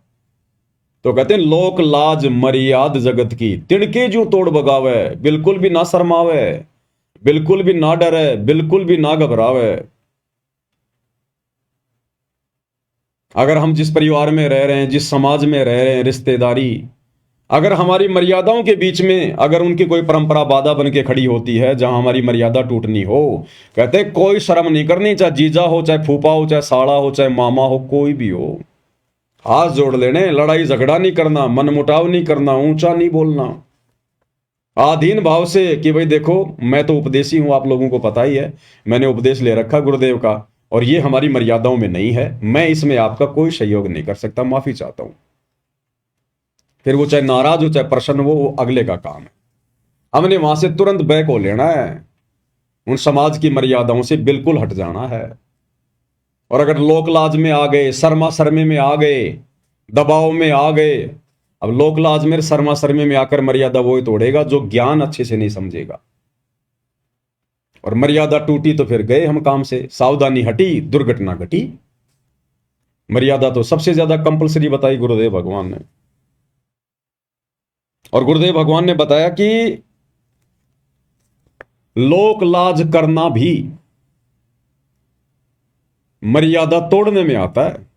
मर्यादा तोड़ने में, जैसे हमारे घर पर कोई रिश्तेदार आ गया, उसको पता है या नहीं पता है कि हम भगत हैं या नहीं हैं, और घर पर आकर अगर उसने बीड़ी का बंडल निकाल लिया बीड़ी पीने के लिए, और आप और हमें पता है कि हम भगत हैं, हमारे घर में परमात्मा का दरबार लगा हुआ, ये सारी चीजें वर्जित हैं, और फिर भी यदि आप लोक लाज में आकर कि मैं कहूंगा तो फूफा जी क्या सोचेंगे, फूफा जी पता नहीं क्या क्या बोलेंगे, उस लोक लाज में आकर यदि हम चुपचाप रहे और उसको बीड़ी पीने दी, तो गुरुदेव कहते हैं कि वो भी तुम्हारी मर्यादा टूटने में आता है। मर्यादा टूटने में कि तुमने उसको रोका क्यों नहीं, टोका क्यों नहीं। और गुरुदेव ने बताया कि इस मामले में जो बच्चे होते हैं ना, वो एक नंबर होते हैं, एक नंबर। बच्चों को कोई लोकलाज का भय नहीं होता, बच्चों को कोई डर नहीं होता कि फूफा जी क्या सोचेगा, मामा जी क्या सोचेगा। वो मुंह के ऊपर बोल देते, मुंह के ऊपर। एक सत्संग में गुरुदेव ने बताया कि लोक लाज करना भी मर्यादा खंडित करने में आता है, मर्यादा खंडित करने में। देखता हूं अगर मिलेगा तो।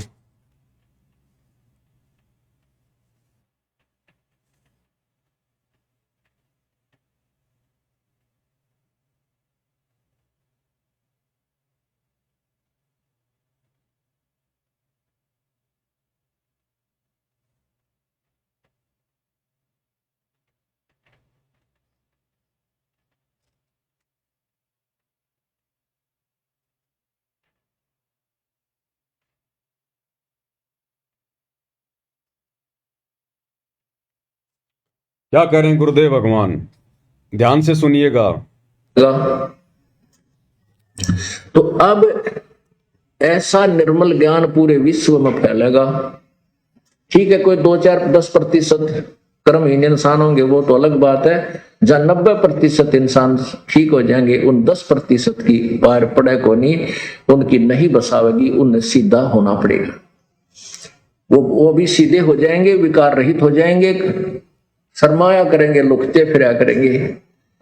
अब विचार करना, हमारे जो भक्त हैं, हमारे भक्तों के भगत तो थोड़े बहुत शर्मा जाते हैं रिश्तेदार ने नु के हमारे घर में बीड़ी ना पिए, हालांकि वो ना ऐसा शर्माना, लोक लाज करना नामखंड करता है। लेकिन क्या करें गुरुदेव कि वो ऐसा ना कहना, उसको ना टोकना, ना रोकना और लोकलाज करना, शर्मा शर्मी में ना कहना, कहते हैं वो भी मर्यादा खंडित करने में आता है, उससे भी भगत का नाम टूट जाता है। ध्यान से सुन लीजिए। हमारे जो भक्त हैं, हमारे भक्तों के भगत तो थोड़े बहुत शर्मा जाते हैं रिश्तेदार ने नु के हमारे घर में बीड़ी ना पिए, हालांकि वो ना ऐसा शर्माना, लोकलाज करना नामखंड करता है। लेकिन बालक तुरंत कह देते हैं कि हमारे घर में बीड़ी नहीं पियोगे आप।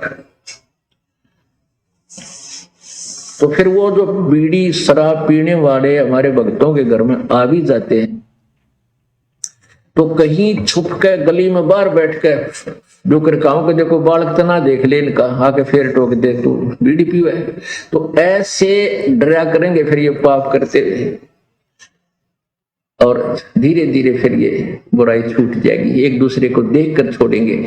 अब हमने ऐसे बुराई प्रारंभ की है, एक बीड़ी पीने लग गया, दूसरा दिखाइए, एक बार तो उसको बहुत बुरी तरह खांसी उठे, आंखें में पानी आवे, फिर जो मास्टर है ना पीने वाला, तो कोई बात ना, मेरे भी नहीं होया था, एक बार पी ले, उसने प्या के छोड़े और ट्रेंड कर देता है।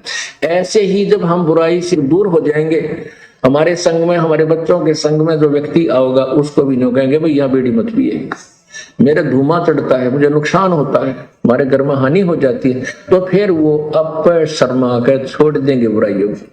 एक भगत कह रहा था जी, हमारे सारे घर में जो ना मांस खाते थे, हम भी खाते थे, अब ज्ञान हुआ तो मैंने, मेरी माँ ने, पान भाई और सब ने नाम ले लिया, मेरा पिताजी ना मान रहे, तो हमने बनाना ही बंद कर दिया। तो वो ढीठ है, बाहर चला होगा होटल पर बनाया, और वहां जो खाने लगेगा ना, जब छोटा लड़का है मेरा, वो जाके दादा आज तू ये मुर्गे का मांस खाता है, एक दिन मुर्गा तो तू मुर्गा बनेगा, ये मनुष्य बनेगा, तुझे खाएगा।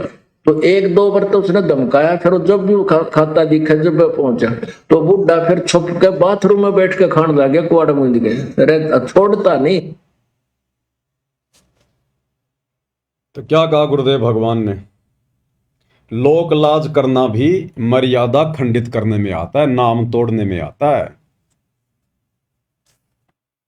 तो हाँ परम भगत भाई बहनों ने लोक लाज भी नहीं करनी, लड़ना भी नहीं, झगड़ना भी नहीं, प्यार प्रेम से बोल देना है।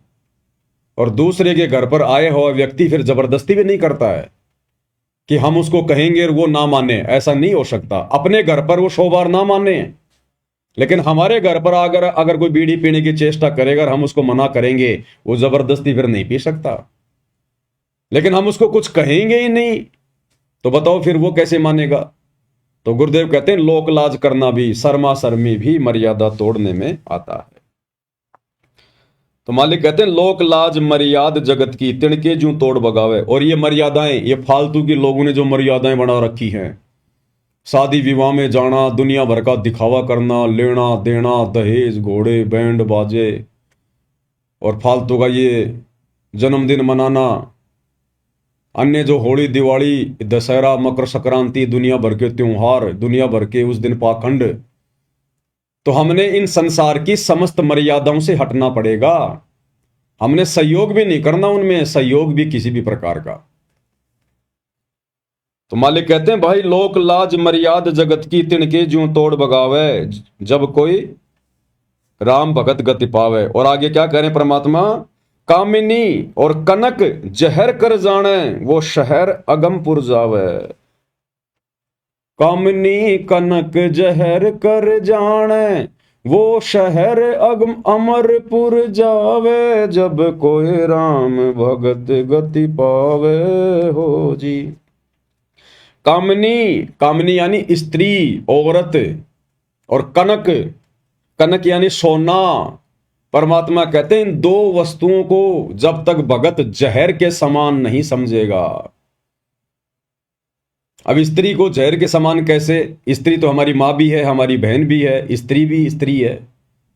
परमेश्वर ने बताया कि नाम उपदेश लेने के बाद, इस भक्ति मार्ग में आकर ये ज्ञान समझने के बाद, हमने उस कामनी से नफरत नहीं करनी, अपनी औरत से नफरत नहीं करनी। जो बकवाद हैं, जो कुकर्म हैं, जो विषय वासना है, हमने उनसे पीछे हटना है।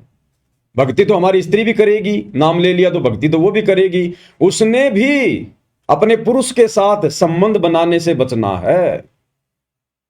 उसको कहते हैं कामिनी। और कनक जहर कर जाना, और सोना शरीर पर तो धारण करना ही नहीं है। गुरुदेव ने बताया अगर घर में भी सोना है तो उसको भी निकाल दो, बेच दो, वो पैसा किसी दूसरे काम में ले लो या मालिक की सेवा में लगा दो। सोना तो हमने घर में भी नहीं रखना, क्योंकि सोने में काल का निवास है। ईमान बड़ाई पैदा करेगा। दिखावे के लिए तो लोग इतने महंगे महंगे सोने चांदी के जेवरात वगैरह लेते हैं, और वो कौन सा दूध देता है बताओ? सिर्फ दिखावे के लिए। तो ये दिखावा तो परमात्मा से सैकड़ों कोस दूर करता है भगत को। तो परमेश्वर कहते हैं ये दो वस्तुएं भक्ति मार्ग में जहर के समान है। कामिनी कनक जहर कर जाने, वो शहर अमरपुर जावे, वही भगत आत्मा सतलोक का दरवाजा देख सकती है जो इन दोनों से दूर होगी। स्त्री से दूर होने की बात नहीं कही गुरुदेव ने, लेकिन बुराइयों से, बकवादों से दूर होने की बात कही है कि वो बकवाद अब नहीं चलेगी। वो शारीरिक संबंध, वो विषय वासना का खेल, वो गंदा कर्म अब इस भक्ति मार्ग में नहीं चलेगा। अगर तुझे ज्ञान समझ में आ गया तो कामनी कनक जहर कर जाने, वो शहर अगमपुर जावे, जब कोई राम भगत गति पावे हो जी। आगे क्या कह रहे हैं गुरुदेव? भाई जो पतिव्रता पति से राती, आन पुरुष ना भावे। जो पतिव्रता पति से राती, आन पुरुष ना भावे।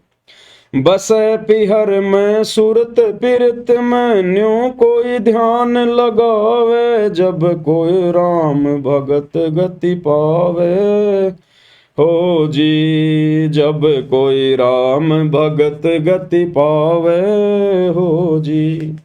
भाई जो पतिव्रता पति से राती और आन पुरुष ना भाव है। जैसे एक पतिव्रता स्त्री, औरत, केवल वो अपने पति से ही रति क्रिया करती है। राति यानी रति क्रिया, शारीरिक संबंध।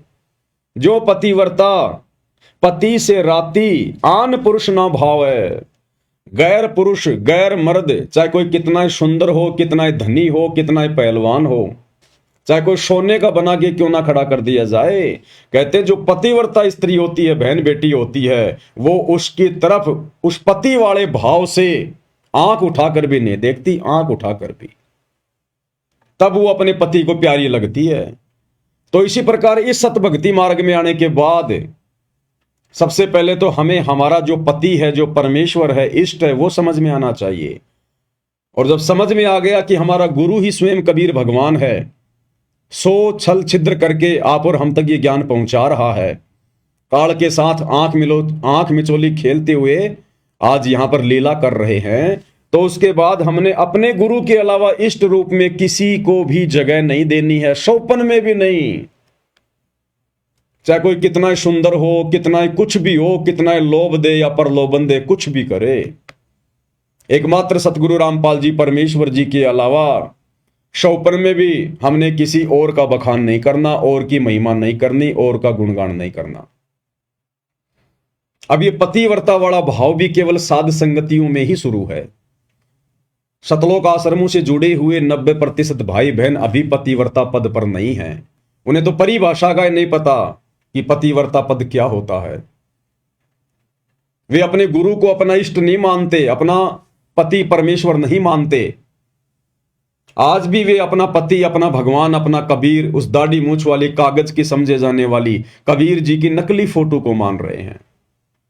और हर साल जून के महीने में उसका प्रकट दिवस मनाते हैं।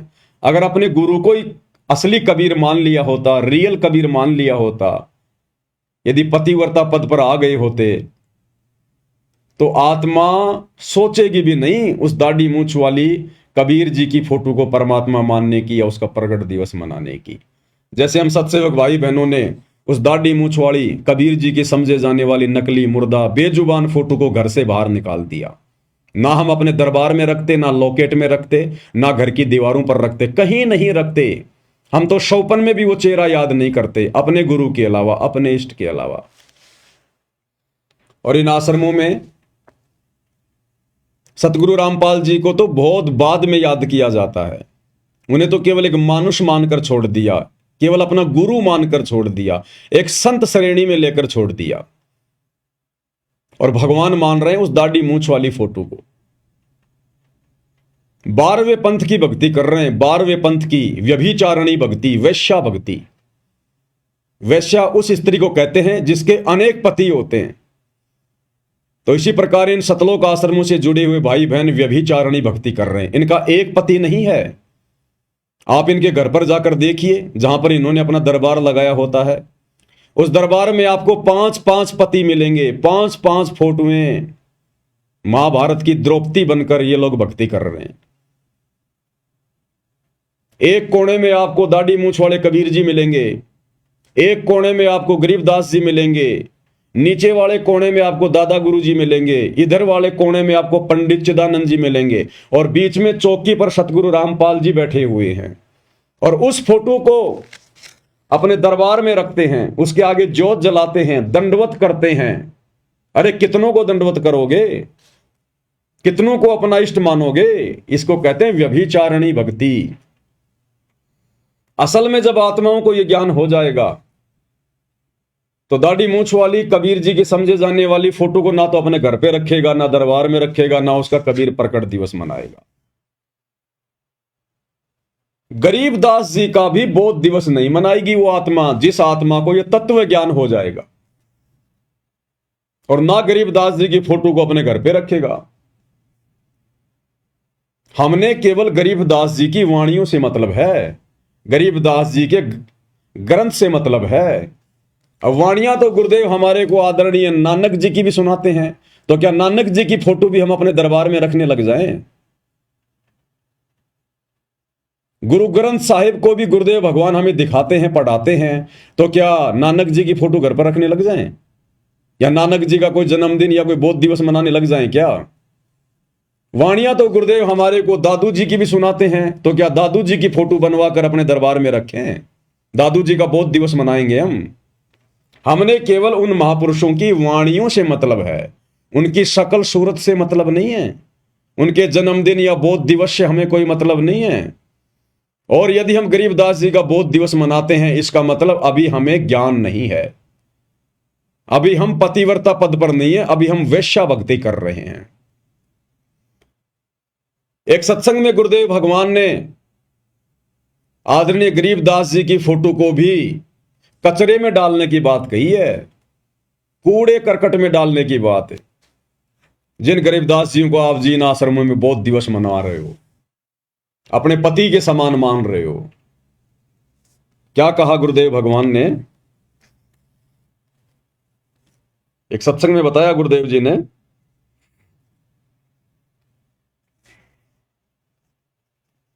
छोटा सा सत्संग है। एक बहन जो पहले बहुत सारी पूजा किया करती थी, हरिदास जी को पूजा करती थी, गरीबदास जी को पूजा करती थी, फिर भी घर में नुकसान, और जब गुरुदेव की शरण में आई, ये ज्ञान सुना, तो उसके बाद गुरुदेव भगवान उस बहन के मुख कमल से बोली गई कथा को अपने मुख कमल से सुना रहे हैं।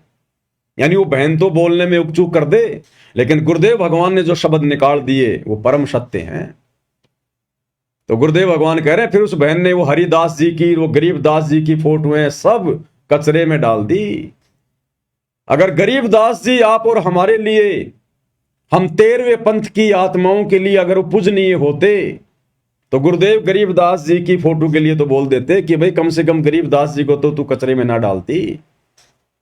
लेकिन गुरुदेव खुद अपने मुख कमल से बोल गए, इसको कहते हैं शब्द सैन सतगुरु की पहचान है, पावे अटल सुहाग रे। हमने गुरुदेव के संकेतों को ही समझना पड़ेगा। परमात्मा संकेत ही छोड़ेंगे और संकेतों को वही समझेगा जो गुरुमुख होगा, जिसको तत्व भेद होगा। तत्व भेद एक न्यारा रे साधु भाई, तत्व भेद एक न्यारा, और समझेगा कोई गुरुमुख प्यारा, तत्व भेद एक न्यारा। तो क्या कह रहे हैं गुरुदेव भगवान? रोटी खा के बच्चे को खाना खिलाया, मैंने खाना बना रही थी, और वो अपना मोटरसाइकिल उठा के चला गया प्रतिदिन की तरह। अपने साथी को लिया, जो साथ ही मकान था थोड़ी दूरी पे, तो चले गए। मैंने वो 2-4 रोटियां और बनाई। रोटी बना करके मैं सोची ला रोटी खा लेती हूँ। मैंने ऐसे ग्रास मुंह की तरफ किया था, इतना में वो लड़का, उसका साथी, उसके भी चोट लगी हुई, कपड़े फटे हुए, थोड़ा बहुत रक्त उससे भी निकल रहा था। वो भाग गया, आया, कहने लगे आंटी मेरे अब भाई की मृत्यु होगी ना, वो एक्सीडेंट हो गया भाई का। अब उसने नो कहा और मेरे हाथ से वो रोटी छूट गई मुंह में, जो एक्सीडेंट खाने के लिए ग्रास उठाया था। अब मैं सिर पे कपड़ा नहीं, पैरों में जूते नहीं, उस बच्चे के पीछे पीछे बहुत बुरी तरह दौड़ ली। उसने स्थान बता दिया था कि वहां एक्सीडेंट हो गया। वहां गई तो वहां मोटरसाइकिल बुरी तरह टूटी हुई पड़ी थी, बच्चा नहीं था। पता चला कि वो किसी हॉस्पिटल, नजदीक ही एक अस्पताल था सरकारी, वहां लेकर गए हैं। वहां जाकर पता चला कि वो, जाते ही पता लग गया कि उसकी मृत्यु हो चुकी है। कहते मैंने द्वार, उस हॉस्पिटल की द्वार का टक्कर मारी, मेरा सिर फट गया, बेहोश हो गई, 7 आंखें आए मेरे सिर में। उसके बाद रो रो का बुरा हाल हो गया। और जितनी भी पूजाएं मैं किया करती थी, ठाक मैंने कुर्डिया में फेंक दियो, देवताओं की मूर्ति मारती, और वो पितरा की जितने भी पूजाएं मैं करती थी, क्योंकि मैं ढेर सारी पूजाएं करती थी। मैंने कोई स्थान नहीं छोड़ा, जिसने भी जो बता दिया कि वहां भी जाइए, वहां भी जाइए, है सारे सब पूजाएं मैं करती थी। देवी देवताओं की, ब्रह्मा विष्णु जी की, शिव जी की, हनुमान जी की, संतोषी माता की, शेराणी माता की, बाबा श्याम जी की, यानी जो भी, हरिदास जी की, गरीबदास जी की, यानी जहां भी जिसने मुझे नियर, हरिदास जी की, गरीबदास जी की, हनुमान जी की, सबकी फोटोएं उतार के उसने कहां डाल दी? कचरे में डाल दी, डस्टबिन में डाल दी। अगर गरीबदास जी आप और हमारे लिए यदि पूजनीय होते, यदि गरीबदास जी की पूजा करनी होती, उनकी फोटो दरबार में रखनी होती, यदि उनका बोध दिवस मनाना होता, तो गुरुदेव भगवान यहां ये संकेत ना करते। गरीबदास जी की, हरिदास जी की, सबकी फोटो उसने कहा डाली? कचरे में। तो बताओ भाई और बहनों, आप और हम क्या पूज रहे हैं फिर वर्तमान में? फिर आप और हम किस गरीबदास जी का बोध दिवस मना रहे हैं? क्यों मना रहे हैं? जब तक ज्ञान नहीं, इसलिए मना रहे हैं। ये सत्संगों में परमात्मा ने सारे भेद दे रखे, सारे भेद। खुल के नहीं कहेगा परमात्मा कि बस एक मेरी पूजा करो, बाकी सबको छोड़ दो। और वाणी में कह दिया कि एक के साधे सब सदे, सब साधे सब जाए, और माली सींचे मूल को फले फूले अगाए। और स्पष्ट कर दिया, गुरु समान नहीं दाता रे जग में, गुरु समान नहीं दाता। अब इससे ज्यादा और क्या कहेंगे? हम जानवर नहीं है जो खुल के बताएंगे, नाक में नात डाल के समझाएंगे। ये तत्व ज्ञान इसीलिए दिया है और मनुष्य जन्म इसीलिए दिया है ताकि हम संकेतों को समझ जाएं। तो क्या कह रहे हैं गुरुदेव? हरिदास और गरीबदास जी की फोटो भी उस बहन ने कहां डाली? कचरे में। इसी प्रकार वो दाढ़ी मूछ वाली, वो कबीर जी की समझे जाने वाली नकली फोटो, इन सब का स्थान कहां है? वो कचरा। दास ने आज से 2-3 साल पहले कहा था, जब हिसार जेल से ये पूज्य गुरुदेव भगवान के नाम से ऑडियो वीडियो आनी शुरू हुई थी, तो दास ने कहा था कि इन वीडियो पर कुत्ते पेशाब करते हैं, कुत्ते। तो एक भाई था जयपुर का, बड़ा आग बबूला हो गया, जैसे सारा ज्ञान उसी को समझ में आ गया हो, और उस बात को लेके वो 10-20 सत्सेवकों को तोड़ के ले गए अपने साथ मैनेजमेंट में कि ये तो गुरु जी की फोटो के ऊपर कहता कि कुत्ते मूतते हैं। अरे भैया, कलयुग की पिछली पीढ़ी है, एआई का जमाना है। दास 1-2 दिन में वीडियो बना के समझाएगा किस प्रकार से वर्तमान में हिसार जेल से ये जितने भी जो फर्जी आदेश आ रहे हैं, ये सब गुरु जी के एआई वीडियो बनाए जा रहे हैं। AI आवाज आ रही है, कोई सत्यता नहीं है। बचाव का एक ही तरीका है, केवल गुरुदेव के ज्ञान को आधार बनाकर भक्ति की जाए। इन ऑडियो वीडियो के चक्कर में नहीं गुरुजी लाइव आ रहे हैं, जेल से लाइव आ रहे हैं, नहीं आ रहे हैं। हमारे लिए वर्तमान में कोई औचित्य नहीं है सिवाय उनके सत्संगों के अलावा। तो गरीबदास जी की फोटो को गुरुजी कह रहे हैं कचरे में। और ये बात यदि मैं बोल देता तो पता नहीं क्या फिर ये लोग बवाल उठा देते। लेकिन यहां तुम्हारा बाप सतगुरु रामपाल जी भगवान साथ साथ में प्रमाण देते हैं। ये दास अगर कुछ बोल भी जाता है ना तो परमात्मा 2-3 महीने बाद में अपने सत्संग में उसका प्रमाण दे देते हैं कि ये नहीं बोलता, इसको मैंने बुलवाया था। तो क्या कह रहे हैं परमात्मा? हरिदास जी की, गरीबदास जी की, सबकी फोटोओं को कचरे में डालने की बात कर रहे हैं। मरती और वो तरह की जितने भी पूजाएं मैं करती थी, क्योंकि मैं ढेर सारी पूजाएं करती थी, मैंने कोई स्थान नहीं छोड़ा। जिसने भी जो बता दिया कि वहां भी जाइए वहां भी जाइए, है सारे सब पूजाएं मैं करती थी। देवी देवताओं की, ब्रह्मा विष्णु जी की, शिव जी की, हनुमान जी की, संतोषी माता की, शेराणी माता की, बाबा श्याम जी की, यानी जो भी हरिदास जी की, गरीबदास जी की, यानी जहां भी जिसने मुझे नियर बाई बताया मैं उड़े जाया करती कि हे भगवान मेरे बच्चे की लंबी आयु देना। परमात्मा कहते हैं कि जो खावे ताको, जो भक्षक ताको विश्वासा, और जो रक्षक उसते ये फिरे उदासा। जो इनको खाता है, जो भक्षक है, उसको तो ये भगवान मान रहे हैं काल को तो, और जो रक्षक है कबीर परमात्मा, उससे उदास फिरते हैं, कहते ना तू भगवान नहीं।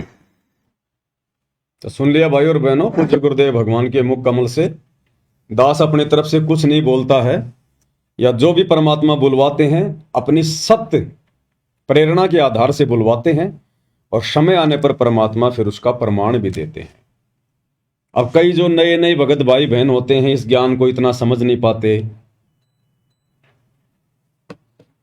जो लोग ज्यादा शाणे हैं, चतुर हैं, उनको भ्रमित कर देते हैं। वो कहते हैं फिर गुरुजी क्यों पूजा करते थे दाढ़ी मूंछ वाले कबीर जी को? गुरुजी क्यों उसका प्रगट दिवस मनाते थे? गुरुजी भी तो गरीबदास जी का बोध दिवस मनाते थे आश्रम में। भाई आप और हम गुरुजी नहीं हैं, वो काम गुरुजी किया करते थे। आप और हम जीव हैं। इस 21 ब्रह्मांड के जो कर्म है आप और हमारे ऊपर लागू हैं, गुरु के ऊपर लागू नहीं है। परमेश्वर अपनी वाणी में कहते हैं शिष्य पूजे गुरु आपना, कि जो शिष्य होता ना उसने केवल अपने गुरु की ही पूजा करनी चाहिए। शिष्य पूजे गुरु आपना और गुरु पूजे सब साध। और जो गुरु होता है वो सबकी पूजा करेगा।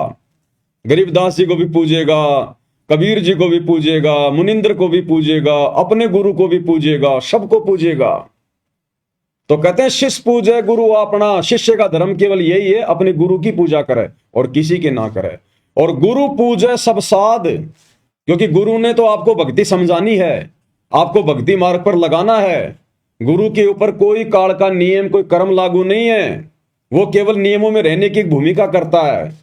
तो उसने तो हमारे को सभी महापुरुषों की वाणियां समझानी है, ज्ञान समझाना है। गुरु तो सबका ही जो है वो पूजा पाठ करेगा, जो मर्जी करेगा।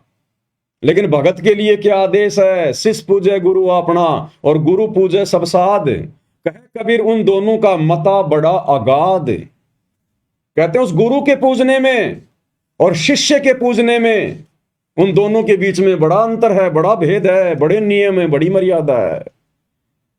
तो गुरु किसको पूज रहा है, गुरु क्या कर रहा है, वो हमारे लिए मायने नहीं रखता। हमने गुरु की जो करनी है उसको देख के नहीं चलना। गुरु की जो कथनी है, गुरु ने जो कथनी, जो कथ दी अपने सत्संगों के माध्यम से, हमने उसको आधार बना के चलना है, उसको भक्ति करनी है। तो गुरु ने कह दिया सब साध है कि भाई मालिक की जो वाणी है कि एक के साधे सब सदे और सब साधे सब जाए और माली सींचे मूल को फले फुले गाय। तो हमने केवल एकमात्र अपने गुरुदेव की ही पूजा करनी है, उन्हीं को साधना है। उनकी साधना में, उनकी पूजा में सबकी पूजा आ गई। अगर हम पेड़ की, अगर हम जड़ की पूजा करेंगे, जड़ में अगर हम खाद डालेंगे, पानी डालेंगे, तो वो खुराक पूरे पेड़ को जाएगी। हमने अलग से टहनियों को खाद देने की जरूरत नहीं है, और जो टहनियों को खाद देगा लोग उसको मूर्ख कहेंगे। हमने उनकी पत्तियों में खाद डालने की जरूरत नहीं, पानी डालने की जरूरत नहीं है। अगर कोई डालता है तो उसको लोग मूर्ख कहेंगे। उस पेड़ की जड़ में ही हमने पानी डालना होगा, खाद डालनी होगी, और कहीं नहीं। तो इसी प्रकार यदि हमने भक्ति पर सफल होना है, मोक्ष प्राप्त करना है, तो एकमात्र जो भक्ति की जड़ है, जो भक्ति का मूल है, सतगुरु, हमने केवल उन्हीं की पूजा करनी है, उन्हीं की सेवा करनी है। अन्य ना गरीबदास जी की, ना दाढ़ी मूछ वाले कबीर जी की, ना हमारे दादा गुरु जी के, ना पंडित जो है चिदानंद जी के, ना किसी और की। उन महापुरुषों की वाणियां यदि हमारे लिए उपयोगी हैं, भक्ति में सहयोगी हैं, तो हमने उनकी वाणियों का सहारा लेना है, उनकी फोटोओं का सहारा नहीं लेना। उनके जन्मदिन और उनके वो प्रकट दिवस और उनके वो बोध दिवस नहीं मनाने हमने, अन्यथा फेल हो जाएंगे फिर भक्ति मार्ग पर। तो परमेश्वर कहते हैं, जो पतिव्रता पति से राती, आन पुरुष ना भावै। हमने भी उसी पतिव्रता स्त्री की तरह भक्ति मार्ग पर पतिव्रता आत्मा का रोल निभाना है। अपने गुरु के अलावा हमने शौपन में भी किसी और अन्य देव या महापुरुष या साधु संत की तरफ आंख उठा के भी नहीं देखना।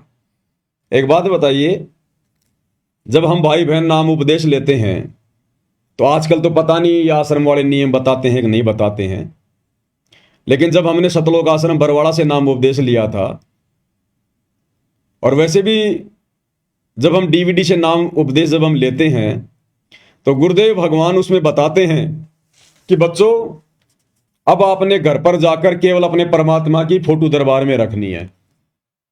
उस दरबार में अन्य किसी भी साधु संत महात्मा की फोटो नहीं रखनी। बोलते कि नहीं बोलते गुरुजी कि आपने दरबार में अब अन्य किसी देवी देवता या साधु संत महात्मा की फोटो नहीं रखनी है। तो गरीबदास जी कौन है? अन्य साधु संत हैं, अन्य महात्मा हैं। वो 12वें पंथ के गुरु थे। अब 12वें पंथ के गुरु की फोटो हम अपने गुरु जी के बराबर में क्यों रखें? हमारे गुरु जी तो 13वें पंथ के गुरु हैं ना, हम 12वें पंथ के पंथी, हम तो 13वें पंथ के पंथी हैं। जब हमारा गुरु ही अलग है तो हम उनकी फोटो क्यों रखें? तो गुरुदेव ने तो स्पष्ट कर दिया, संकेत कर दिया कि बच्चों, दरबार में अन्य किसी भी देवी देवता और साधु संत महात्मा की फोटो नहीं रखनी। तो गरीबदास जी संती तो थे 12वें पंथ के, हमारे दादा गुरु जी संती तो थे, पंडित चिदानंद जी संती तो थे, कबीर जी की दाढ़ी मूछ वाली फोटो वो नकली फोटो, वो भी एक संत के रूप में थे, संत की भूमिका में थे, हम क्यों रखें? वर्तमान में जो महापुरुष आया हुआ है, जो हमारे गुरु हैं, जो हमें हर प्रकार से भक्ति दे रहे हैं, मर्यादाओं का पाठ पढ़ा रहे हैं, हमारे 100 काम कर रहे हैं, तो हमने तो उनके गुणगान गाने पड़ेंगे ना, उनकी महिमा करनी पड़ेगी, उनकी भक्ति करनी पड़ेगी, उनकी पूजा करनी पड़ेगी, उन्हीं को प्रथम महत्व देना पड़ेगा। अगर हमने जरा भी किसी और का बोध दिवस मना लिया, जन्मदिन मना लिया, कोई प्रकट दिवस मना लिया अपने गुरुदेव के अलावा, तो जिस प्रकार वो व्यक्ति, जिसकी पत्नी उसके अलावा किसी और से भी संपर्क करती है या हंसी मजाक भी अगर करती है, और अगर वो देख लेगा तो वो उसको अपने दिल से उतार देता, दिल से। तो भाई, अगर सतगुरु के दिल से उतरना है तो पूजो सबको, 2 4 5 10 आसपास के गांव के साधु संत महात्माओं की फोटो भी रख लो। और अगर गुरु को प्रसन्न करना है, मोक्ष प्राप्त करना है, तो भाई केवल अपना गुरु और दूसरा कोई नहीं। तो मालिक कहते हैं, जो पतिव्रता पति से राती, आन पुरुष न भावे, और बसे पीहर में सुरत प्रीत में न्यू कोई ध्यान लगावे। और उसके बाद चिंतन भी केवल अपने प्रीतम का, केवल अपने गुरुदेव का, अपने भगवान का। वो बहन बेटी जिसकी शादी होती है, फिर जब वो वापस अपने पीहर आती है तो रहती अपने माता पिता के पास है, काम धंधा भी करती है, लेकिन उसकी सुरती पल पल अपने पति में रहती है, अपने ससुराल में रहती है। वहीं पर मेरा पति क्या कर रहा होगा, कैसे खा रहा होगा, कैसे रह रहा होगा, वो चिंतन मनन हमेशा अपने पति का ही करती रहती है मनी मन में। तो इसी प्रकार हमने पतिव्रता पद पर तो आना ही आना है, हमने अन्य किसी का चिंतन मनन भी नहीं करना। अब इन आश्रमों में जब गरीबदास जी का बोध दिवस मनाते हैं तो किसका चिंतन मनन करते हो भाई? गरीबदास जी के नाम से तुम वो दिन मना रहे हो, वो प्रोग्राम कर रहे हो, तो वो दिन तो जो है गरीबदास जी का हो गया। कि भगत जी आज क्यों आए, आज क्या, अरे आज गरीबदास जी का बहुत दिवस है, बंदी छोड़ का गरीबदास जी का। वो गरीबदास जी का चिंतन मनन हो गया। गुरु चाहे हमें लाख गरीबदास जी की वो कथा सुनाए, वो हमें गुरु समझा रहा है, लेकिन हमने गरीबदास जी का बोध दिवस नहीं मनाना। नहीं तो फिर ये वैश्या भक्ति में आ जाएगा, व्यभिचारणी भक्ति में आ जाएगा। गरीबदास जी का 12वां पंथ था और 12 पंथ चलाए थे काल ने। भले ही परमात्मा अपना रूप चेंज करके और गरीबदास जी के रूप में आए, लीला की, लेकिन वो पंथ तो काल का ही था। हम 13वें पंथ के पंथी हैं, हमें 12वें पंथ के गुरु से कोई लेना देना नहीं। और वैसे तो ज्ञान तो गुरुदेव कहते हैं अगर हमारे को अगर गधे से भी मिल जाए तो भी ले लेना चाहिए। गरीबदास जी की तो बात ही अलग है। अगर कोई अच्छी शिक्षा, अच्छा ज्ञान यदि हमें नकली संतों से मिल जाए तो वो भी ले लेना चाहिए, लेकिन नकली संतों की फिर पूजा थोड़ी करने लग जाएंगे, उनका बोध दिवस थोड़ा ना मनाने लग जाएंगे हम। ऐसे तो फिर ना जाने परमात्मा कितने रूप में भिन्न भिन्न आए। फिर तो सतयुग में यही कबीर भगवान है, जिसको मान रहे हो कि वे 650 साल पहले आए थे कबीर जी, दाढ़ी मूंछ वाले, जिनकी तुम फोटो रख रहे हो, कबीर प्रकट दिवस मना रहे हो, तो वही कबीर जी तो द्वापर में भी आए थे करुणामय ऋषि के रूप में। बना लो एक फोटो, क्या जाता है तुम्हारा। वैसे भी तुम आजकल सारी फोटो एआई से बना रहे हो। जब से हम सत्सेवकों ने दाढ़ी मूंछ वाले नकली कबीर की फोटो फाड़ी है, तुम आश्रम वालों ने एआई से लंबी लंबी दाढ़ी मूंछ वाले गोरे गोरे से कबीर जी बना लिए, तो एक करुणामय जी भी बना लो। फिर त्रेता युग में परमात्मा ऋषि मुनिंद्र के नाम से आए थे, एक मुनिंद्र की फोटो भी बना लो। सतयुग में सतसुकृत नाम से आए थे, एक सतसुकृत वाली फोटो भी बना लो। और इनके भी बोध दिवस मनाना शुरू कर दो, तुम्हारा तो बहुत अच्छा धंधा चलेगा। तुम्हारे तो तीन जो है पाठ और बढ़ जाएंगे 3-3 दिन के, कि भाई फला फला दिन को और ऋषि करुणामय जी का प्रकट दिवस है, फिर ऋषि सुसकृत जी का प्रकट दिवस है, मुनिंदर जी का प्रकट दिवस है। अरे तुम लोगों ने मुनिंदर जी के नाम से मुनिंदर धर्मार्थ ट्रस्ट तो बना ही लिया, अरे उनका प्रकट दिवस भी मनाने लग जाओ। और उससे भी जी ना भरे तो मुनिंदर जी का निर्वाण दिवस, सतसुकृत जी का निर्वाण दिवस, करुणामय जी का निर्वाण दिवस, वो भी मनाने लग जाओ। तो ये व्यभिचारणी भक्ति है, वैश्या भक्ति है, इससे गुरु प्रसन्न नहीं होगा। तो कहते हैं हमने चिंतन मनन भी एकमात्र अपने गुरुदेव भगवान का करना है। जैसे वो पतिव्रता स्त्री बहन बेटी पीहर में रहकर भी अपने पति के विषय में ही चिंता करती रहती है। बसे पीहर में सुरत पिरत में न्यू कोई ध्यान लगावे, जब कोई राम भगत गति पावे। बाई निंदा स्तुति मान बढ़ाई, मन से मार गिरावे। निंदा स्तुति मान बढ़ाई, मन से मार गिरावे। अष्ट सिद्धि की अटक न मान, आगे कदम बढ़ावे। जब कोई राम भगत गति पावे हो जी, जब कोई राम भगत गति। निंदा स्तुति मान बढ़ाई, मन से मार गिरावे। निंदा यानी हमने भूलकर भी किसी की निंदा नहीं करनी है, किसी की चुगली नहीं करनी है, पीठ पीछे किसी के बारे में वो बातें नहीं कहनी जो बातें हम उसके मुंह पर कहने से जो है शर्माते हैं या फिर हम डरते हैं। अगर कहना है तो किसी के सामने कहो, किसी के मुंह पे कहो। जो बातें हम किसी के सामने कहने की हिम्मत नहीं कर सकते, पीठ पीछे भी मत कहो, अन्यथा वो फिर निंदा में आएगी कि वो ऐसा बोल रहा था, उसने ये कर दिया, उसने वो कर दिया। हाँ, अगर कोई सत्य बात है तो वो चाहे पीठ पीछे कहो, वो निंदा चुगली में नहीं आती। चोर को चोर कहना चाहे पीठ पीछे कह दो, चाहे सामने से कह दो, वो निंदा चुगली में नहीं आती। परमात्मा कहते हैं, वाणी है परमपिता परमेश्वर जी की, कि साचा शब्द कबीर का प्रकट किया जगमाही, और जैसे को तैसा कहे सो तो निंदा नहीं।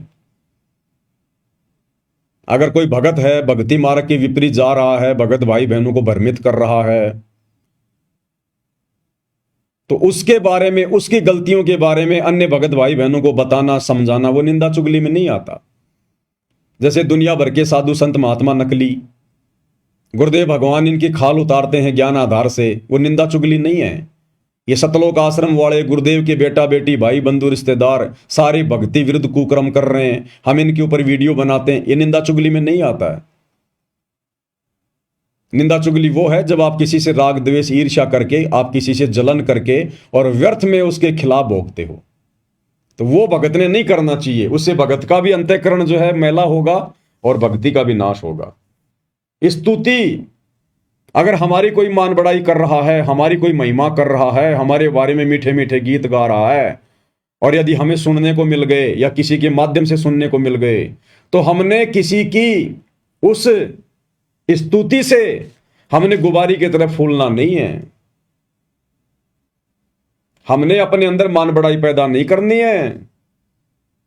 जैसे कोई किसी के गले में माला डालता है, फिर वो बड़ा खुश होता है, प्रसन्न होता है, उसके नाम के जयकारे लगते हैं, या कोई किसी के बारे में ऊंची ऊंची बढ़ा चढ़ा के बातें करता है। तो इसी प्रकार हमारी चाहे कोई कितनी ही बढ़ाई क्यों ना करे, अगर हमने कोई अच्छा काम किया है, उसकी भी अगर हमारी कोई बढ़ाई कर रहा है, तो भी हमने उस बढ़ाई को अपने ऊपर नहीं लेना कि नहीं, जो भी कुछ कर रहे हैं मेरे गुरुदेव भगवान कर रहे हैं, आज उनकी रजा से ही सब कुछ हो पा रहा है, मेरी 2 कोटि के जीव की क्या औकात है। तो अगर हमारी कोई स्तुति कर रहा है, कोई महिमा कर रहा है, हमें कोई इज्जत दे रहा है, तो हमने गुबारी की तरफ फूलना नहीं है कि मेरी कोई औकात नहीं। अगर मैंने ये अच्छा काम किया है तो मेरे गुरुदेव भगवान के आशीर्वाद से, उनका ज्ञान लेने के बाद किया है, तो सारा का सारा जो क्रेडिट है, जो श्रेय है, मेरे पूज्य गुरुदेव जी को जाता है। तो हमने किसी के द्वारा की गई जो स्तुति है उससे भी हमने प्रसन्न नहीं होना है। निंदा स्तुति मान बढ़ाई, मान बढ़ाई, हमने मान बढ़ाई में नहीं आना बिल्कुल भी, अहंकार में नहीं आना बिल्कुल भी, हमने ऊपर मुंह करके नहीं चलना, अपने अंदर अहंकार भाव पैदा नहीं करना। 2 कोटि के जीव हैं, हमारी औकात क्या है गुरुदेव ने सृष्टि रचना सुनाकर बता दी। तो हमने अपनी औकात में रहना है। मन से मार गिरावे, यानी हमने इनके निकट भी नहीं जाना है। कोई हमारे बारे में चाहे अच्छे गीत गाए, चाहे कोई बुरे गीत गाए, वो अच्छे बुरे गाने वाला जाने, हमने तो सहज भाव में, आधीन भाव में, दास भाव में रहना है। अष्ट सिद्धि की अटक न माने, आगे कदम बढ़ावे। अष्ट सिद्धि और 9 निधि। अष्ट सिद्धि यानी चाहे कितनी कोई सिद्धियां, चाहे हमारे अंदर चाहे कोई वचन सिद्धि, कोई शब्द सिद्धि क्यों ना आ जाए, पहली बात तो हमने उनका प्रयोग हमने करना ही नहीं है। हमने तो जो मर्यादा गुरुदेव ने बता दी, जो नियम बता दी, उस आधार से अपनी भक्ति करनी है। हमने बिल्कुल भी ना कोई इच्छा करनी है, चाहे परमात्मा हमारे ऊपर कितना ही धन क्यों ना बरसा दे, हमने कोई अहंकार भाव में नहीं आना है। बिल्कुल सिंपल तरीके से हम एक भगत हैं, बस एक जीव हैं, और हमारा एक ही टारगेट है, यहां से छुटकारा प्राप्त करना, अपना आत्म कल्याण करवाना। तो चाहे अष्ट सिद्धि आओ, चाहे 9 निधि आओ, चाहे परमात्मा धन बरसाए, चाहे गरीबी में रखे, चाहे हमारी कोई बढ़ाई करे, चाहे बेइज्जती करे, चाहे कोई निंदा करे, हमने हर प्रकार से जीवित मरने वाली रिहर्सल करनी है। जीवित मरने वाली, जब आदमी मर जाता है तो मरने के बाद कोई रो रहा है, कोई उसके अच्छे कर्मों की उसकी बढ़ाई कर रहा है कि बड़ा अच्छा आदमी था, इतने अच्छे अच्छे काम किए इसने। कोई रो रहा है कि हाय मेरा बेटा मर गया, मेरा बाप मर गया। साइड में 2-4 कोई मेरे जैसे कोई गाड़ियां भी निकालते रहते हैं कि अच्छा हुआ मर गया, निकम्मा आदमी, एक धेले का नहीं था। तो मरने वाला कोई प्रतिक्रिया नहीं देता है, चाहे कोई उसकी अच्छी गीत गाओ, चाहे बुरे गीत गाओ, वो तो मुंह फाड़ के पड़ा है। तो इसी प्रकार परमेश्वर कहते हैं जीवित मरना वही है, यो गुरु ज्ञान विज्ञान वाणी, जीवित ही जग में मरो। कि वास्तव में तत्व ज्ञान को समझना और अपने गुरुदेव के वचनों पर चलना, उनकी वाणियों पर चलना, असल में यही है कि तुम जीवित मर जाओ। और जिस दिन भगत ने अपने आप को जीवित मरना समझ लिया, जीवित मरा हुआ मान लिया, समझ लिया, उस दिन परमात्मा फिर हमारे ऊपर रजा करेंगे, दया करेंगे। फिर एक कथा बताई गुरुदेव भगवान ने कि जीवित मरने पर ही कैसे मुक्ति मिलेगी, मोक्ष मिलेगा, उसके बिना नहीं मिलेगा। चाहे हम कितना ही कुछ शाणे बन जाएं, हम भक्ति मार्ग में शाणपत तो चलती नहीं है, चतुराई तो चलती नहीं भक्ति मार्ग में। या तो भोला बन के दास बन के, अधीन बन के, पागल सा बन के, मूर्ख सा बन के, तब हम यहां से मोक्ष प्राप्त कर सकते हैं। तो गुरुदेव ने बताया कि एक सेठ जी था, एक तोता पकड़ के ले आया, पिंजरे में डाल दिया, और काफी दिन हो गया। अब तोता भी काफी प्रयास कर रहा था, लेकिन पिंजरा तोता कैसे तोड़े। अब सेठ जी था सत्संगी आदमी, अब तोते ने दिमाग लगाया, तोते ने दिमाग लगाया। तो जब सेठ सह परिवार सत्संग सुनने जाने लगा, तो तोते ने कहा कि सेठ जी एक प्रार्थना है, बता भाई। गुरुदेव से मेरी अर्ज करना, मेरी प्रार्थना करना कि गुरुदेव ऐसे ऐसे मेरे घर पर एक तोता है और उसने ये पूछा है कि मेरी मुक्ति कैसे होगी। तो बोला ये तो कोई बड़ी बात नहीं, मैं पूछ दूंगा गुरुजी से। चले गए, सत्संग सुना। आते समय सेठ जी को ध्यान आया कि तोते राम ने प्रार्थना की थी। गुरुदेव के पास गया, सारी बात बताई। अब जब वो तोते वाली बात बता रहा था सेठ जी अपने गुरुजी से, उसी समय गुरुजी एकदम चक्कर खा के गिर गए, बेहोश हो गए।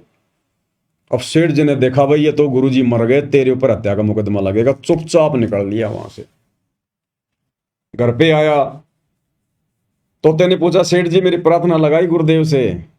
सेठ ने कहा निकम्मे, काहे की तेरी प्रार्थना, मरवा देता तू मेरे को। क्या हुआ? बोला जब मैंने तेरी प्रार्थना गुरुजी से लगाई ना कि गुरुजी हमारे घर ऐसे ऐसे तोता है और पिंजरे में रहता है, और उसने कहा कि गुरुजी से प्रार्थना करना कि मेरी मुक्ति कैसे हो, इस पिंजरे से मेरी मुक्ति कैसे हो। तो नालायक उसी समय गुरुजी तो चक्कर खा के गिर गए, नीचे बेहोश हो गए। मैं तो आ गया, शुक्र मना किसी ने देखा नहीं तो हत्या का मुकदमा मेरे ऊपर लग जाता। अब उस संदेश को, गुरुजी के संकेत को वो सेठ नहीं समझ पाया, लेकिन तोता समझ गया। तोता समझ गया कि अगर इस पिंजरे से मुक्ति प्राप्त करनी है तो क्या करना होगा। रात हुई, सबने खाना वाना खा गए, सो गए। सुबह सेठ जी उठे, गए उस कमरे में तो देखा कि तोता तो पिंजरे में गर्दन डाल के नीचे पड़ा हुआ है। सेठ जी ने हिला हिला के देखा डंडे से पिंजरे में, तोता कोई प्रतिक्रिया नहीं दे रहा। सेठ जी ने ताली वाली बजाई, तोता कोई प्रतिक्रिया नहीं दे रहा। तो सेठ जी ने सोचा कि हिला रहा हूं, हिल नहीं रहा, ताली बजा रहा हूं, कुछ प्रतिक्रिया नहीं दे रहा, मर गया। और वैसे भी आजकल सेठ जी ने सोचा कि आजकल ये पक्षियों के अंदर रोग आ रहा है, कहीं ऐसा ना हो कि घर में और बैक्टीरिया फैल जाएं। जल्दी से उसने वो पिंजरा खोला और तोते को बाहर निकाला। और जैसे ही पिंजरा खोल के तोते को बाहर निकाला, तोताराम फर से उड़ गया, क्योंकि तोते ने गुरु का संकेत समझ लिया कि बेटा अगर तुझे उस पिंजरे से मुक्ति प्राप्त करनी है, इस काल के 21 ब्रह्मांड रूपी पिंजरे से अगर तूने मुक्ति प्राप्त करनी है, तो बेटा तूने जीवित मरना पड़ेगा। और वो तोता जीवित मरने की एक्टिंग करने लगा। तो उसके मालिक ने देख लिया कि ये तो मर गया, अब मेरे किसी काम का नहीं है, कोई बीमारी फैलाएगा, उसको पिंजरे से बाहर कर दिया। तो इसी प्रकार जब हम जीवित मर जाएंगे, संसार से उल्टा हट जाएंगे, ना कोई नाचना, ना गाना, ना बजाना, ना कोई ब्याह शादी, ना कोई डीजे, ना बात, ना छूचक, ना लेन, ना देन, ना ब्याह शादियों में कोई आडंबर, ना कोई राजनीति, ना कोई पाखंड, ना कोई समाज के साथ में यारी दोस्ती रिश्तेदारी, सादा खाना, सादा रहना, ना कोई चटपटा आहार करना, ना मन में कोई इच्छा, कोई डिमांड, ना कोई कार कोठी की इच्छा, ना कोई बड़ी नौकरी की इच्छा, ना बच्चों को MBBS बनाने की इच्छा, ना ऊंची ऊंची कॉलेजों में कोई पढ़ाने की इच्छा, ना कोई फार्म हाउस लेने की, ना कोई जमीन लेने की, ना कोई प्लॉट खरीदने की, ना कोई बिल्डिंग पे कोई बिल्डिंग बनाने की कोई इच्छा नहीं कि जो राख्यूं तो ही रहूं, जो देवो सो खाऊं, और खाने जाद खरीद हूं गुलाम तुम्हारा। जब इस भाव में आ जाएंगे हम, जीवित ही मरने की रिहर्सल में आ जाएंगे, तो भला फिर हम इस काल के किस काम के।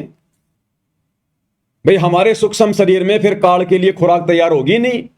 खुराक तैयार जब होगी जब हम संसार वाले सारे काम करेंगे, चटपटा खाएंगे, बाहर का खाएंगे, विषय वासनाओं में हम पड़े रहेंगे।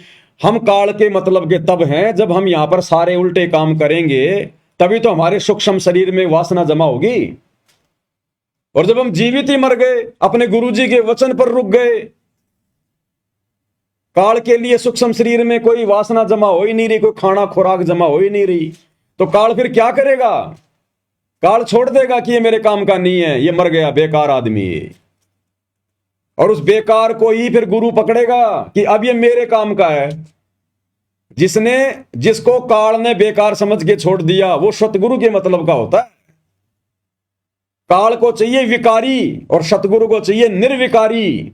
तो काल हमें कब छोड़ेगा? जब हम निर्विकारी हो जाएंगे। तो काल हमारे को निर्विकारी समझकर कि मेरे को तो विकारी अंश ही है, मैं क्या करूंगा, इसका किसी काम का नहीं। अरे जिस मक्का के सारे दाने निकाल लिए गए हो उस मक्का को कोई सेकता है क्या? उस मक्का को कोई आग में कोई पकाता है क्या? तो जब हम जीवित मर जाएंगे, सारे विकार हमारे समाप्त हो जाएंगे, तो काल हमें तपतशिला पर भून कर क्या निकालेगा? फिर वो हंस परमात्मा के काम आता है। निर्विकारी हंस फिर परमात्मा के काम आता है। विकारी काम आता है काल के और निर्विकारी परमात्मा के। फिर परमात्मा ले जाएगा उसको फिर। तो इस प्रकार से यहां देखो, बार बार गुरु जी हमें यही तो संकेत कर रहे हैं कि बच्चों मत देखो संसार को, संसार की तरफ देखना बंद कर दो, अपने परमात्मा के चरणों से चिपट जाओ। तो क्या संकेत है ये कि जीवित मर लो। ये बकवाद करते तो असंख्य जन्म हो गए, तुमने क्या प्राप्त किया तुम्हें याद भी नहीं है। तो कितनी बार राजा बन लिया पूरे देश का, है? जहां तू हाथ रख दे वही जमीन वो तेरी हो जाती थी।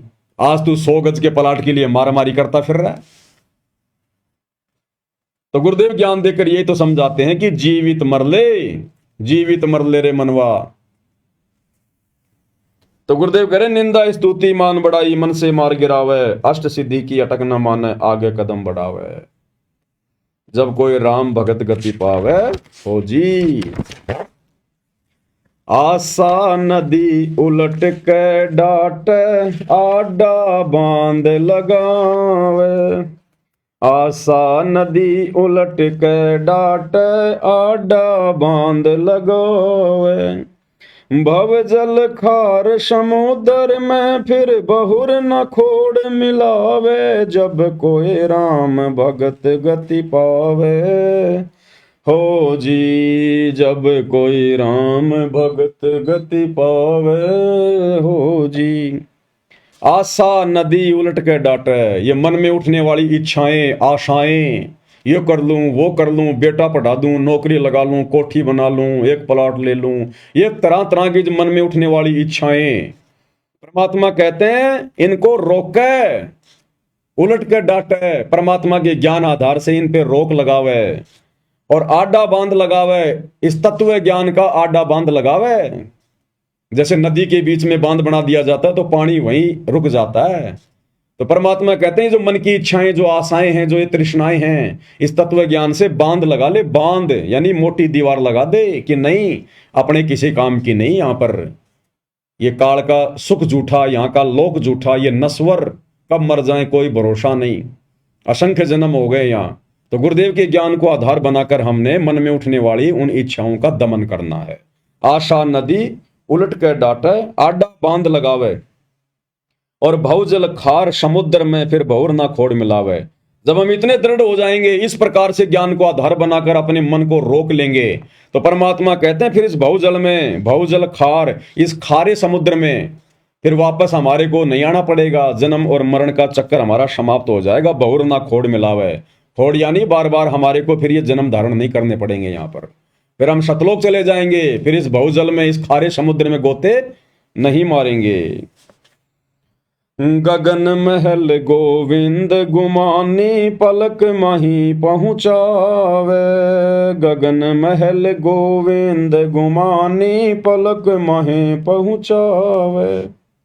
नितानंद माटी का मंदिर नूर तेज हो जावे। जब कोई राम भगत गति पावे हो जी। अब यहाँ पर जो नितानंद जी हैं वो अपने गुरुदेव की, गुमानी दास जी की महिमा कर रहे हैं। और वैसे देखा जाए तो भाई और बहनों, ना तो महिमा के योग्य नितानंद जी हैं, ना उनके गुरु गुमानी दास जी हैं। क्योंकि जो गुमानी दास जी थे वे केवल विष्णु तक के ही उपासक थे और नितानंद जी भी केवल उनकी भक्ति करके, उनके दिशा निर्देश अनुसार मर्यादा में रहकर केवल स्वर्ग तक ही गए हैं। तो नितानंद जी अपने गुरुदेव की महिमा कर रहे हैं कि गगन महल गोविंद गुमानी पलक माही पहुंचावे, कि मेरे गुरुदेव एक पलक में मुझे उस अमरलोक में बैठा देंगे, अमरलोक में पहुंचा देंगे, इतने समर्थ हैं। और नित्यानंद माटी का मंदिर नूर तेज हो जावे और सदा सदा के लिए मैं अमर हो जाऊंगा, फिर मुझे नूरी शरीर मिलेगा वहां पर। तो ना तो नित्यानंद जी को मिला वो नूरी शरीर, ना वो अमर पद को प्राप्त हुए, ना उनका गुरु हुआ। आज हमें मिला है वो अमर पद प्राप्त करवाने वाला सच्चा गुरु। आज यदि किसी का महल नूरी हो सकता है, ये माटी का महल, ये मिट्टी का शरीर यानी नश्वर शरीर यदि तेजपुंज का हो सकता है, नूरी हो सकता है, तो केवल आप और हम सत्सेवक भाई बहनों का, सतगुरु रामपाल जी परमेश्वर जी के सच्चे भक्तों का, जो उनके वचन में रहकर अगर अपनी भक्ति को सफल कर गए तो ये मौका, ये सौभाग्य आप और हमारे पास में है आज वर्तमान में। तो भाई और बहनों, हम इसी प्रकार से पूज्य गुरुदेव भगवान की महिमा थोड़ा थोड़ा समय निकाल कर करते रहें, ताकि गुरुदेव भगवान की असीम दया आप और हमारे ऊपर बनी रहे और हमारी आत्मा स्थिर बनी रहे, दृढ़ बनी रहे। जब तक गुरुदेव भगवान अपने मिशन को पूरा करके हिसार जेल से बाहर नहीं आते, तब तक आप और हम भक्ति मार्ग पर जीवित रहें। हमारी जो सुरती है हमारे गुरुदेव भगवान के चरणों में लगी रहे। तो इसी प्रकार हम धीरे धीरे भक्ति मार्ग पर आगे बढ़ेंगे। तो आज की वीडियो में केवल इतना ही। गुरुदेव भगवान हम सबको आशीर्वाद दे, आज्ञा दे, सद्बुद्धि दे और इसी प्रकार हमें भक्ति मार्ग पर चलाते रहें। बंदी छोड़ सतगुरु रामपाल जी परमेश्वर जी की जय हो।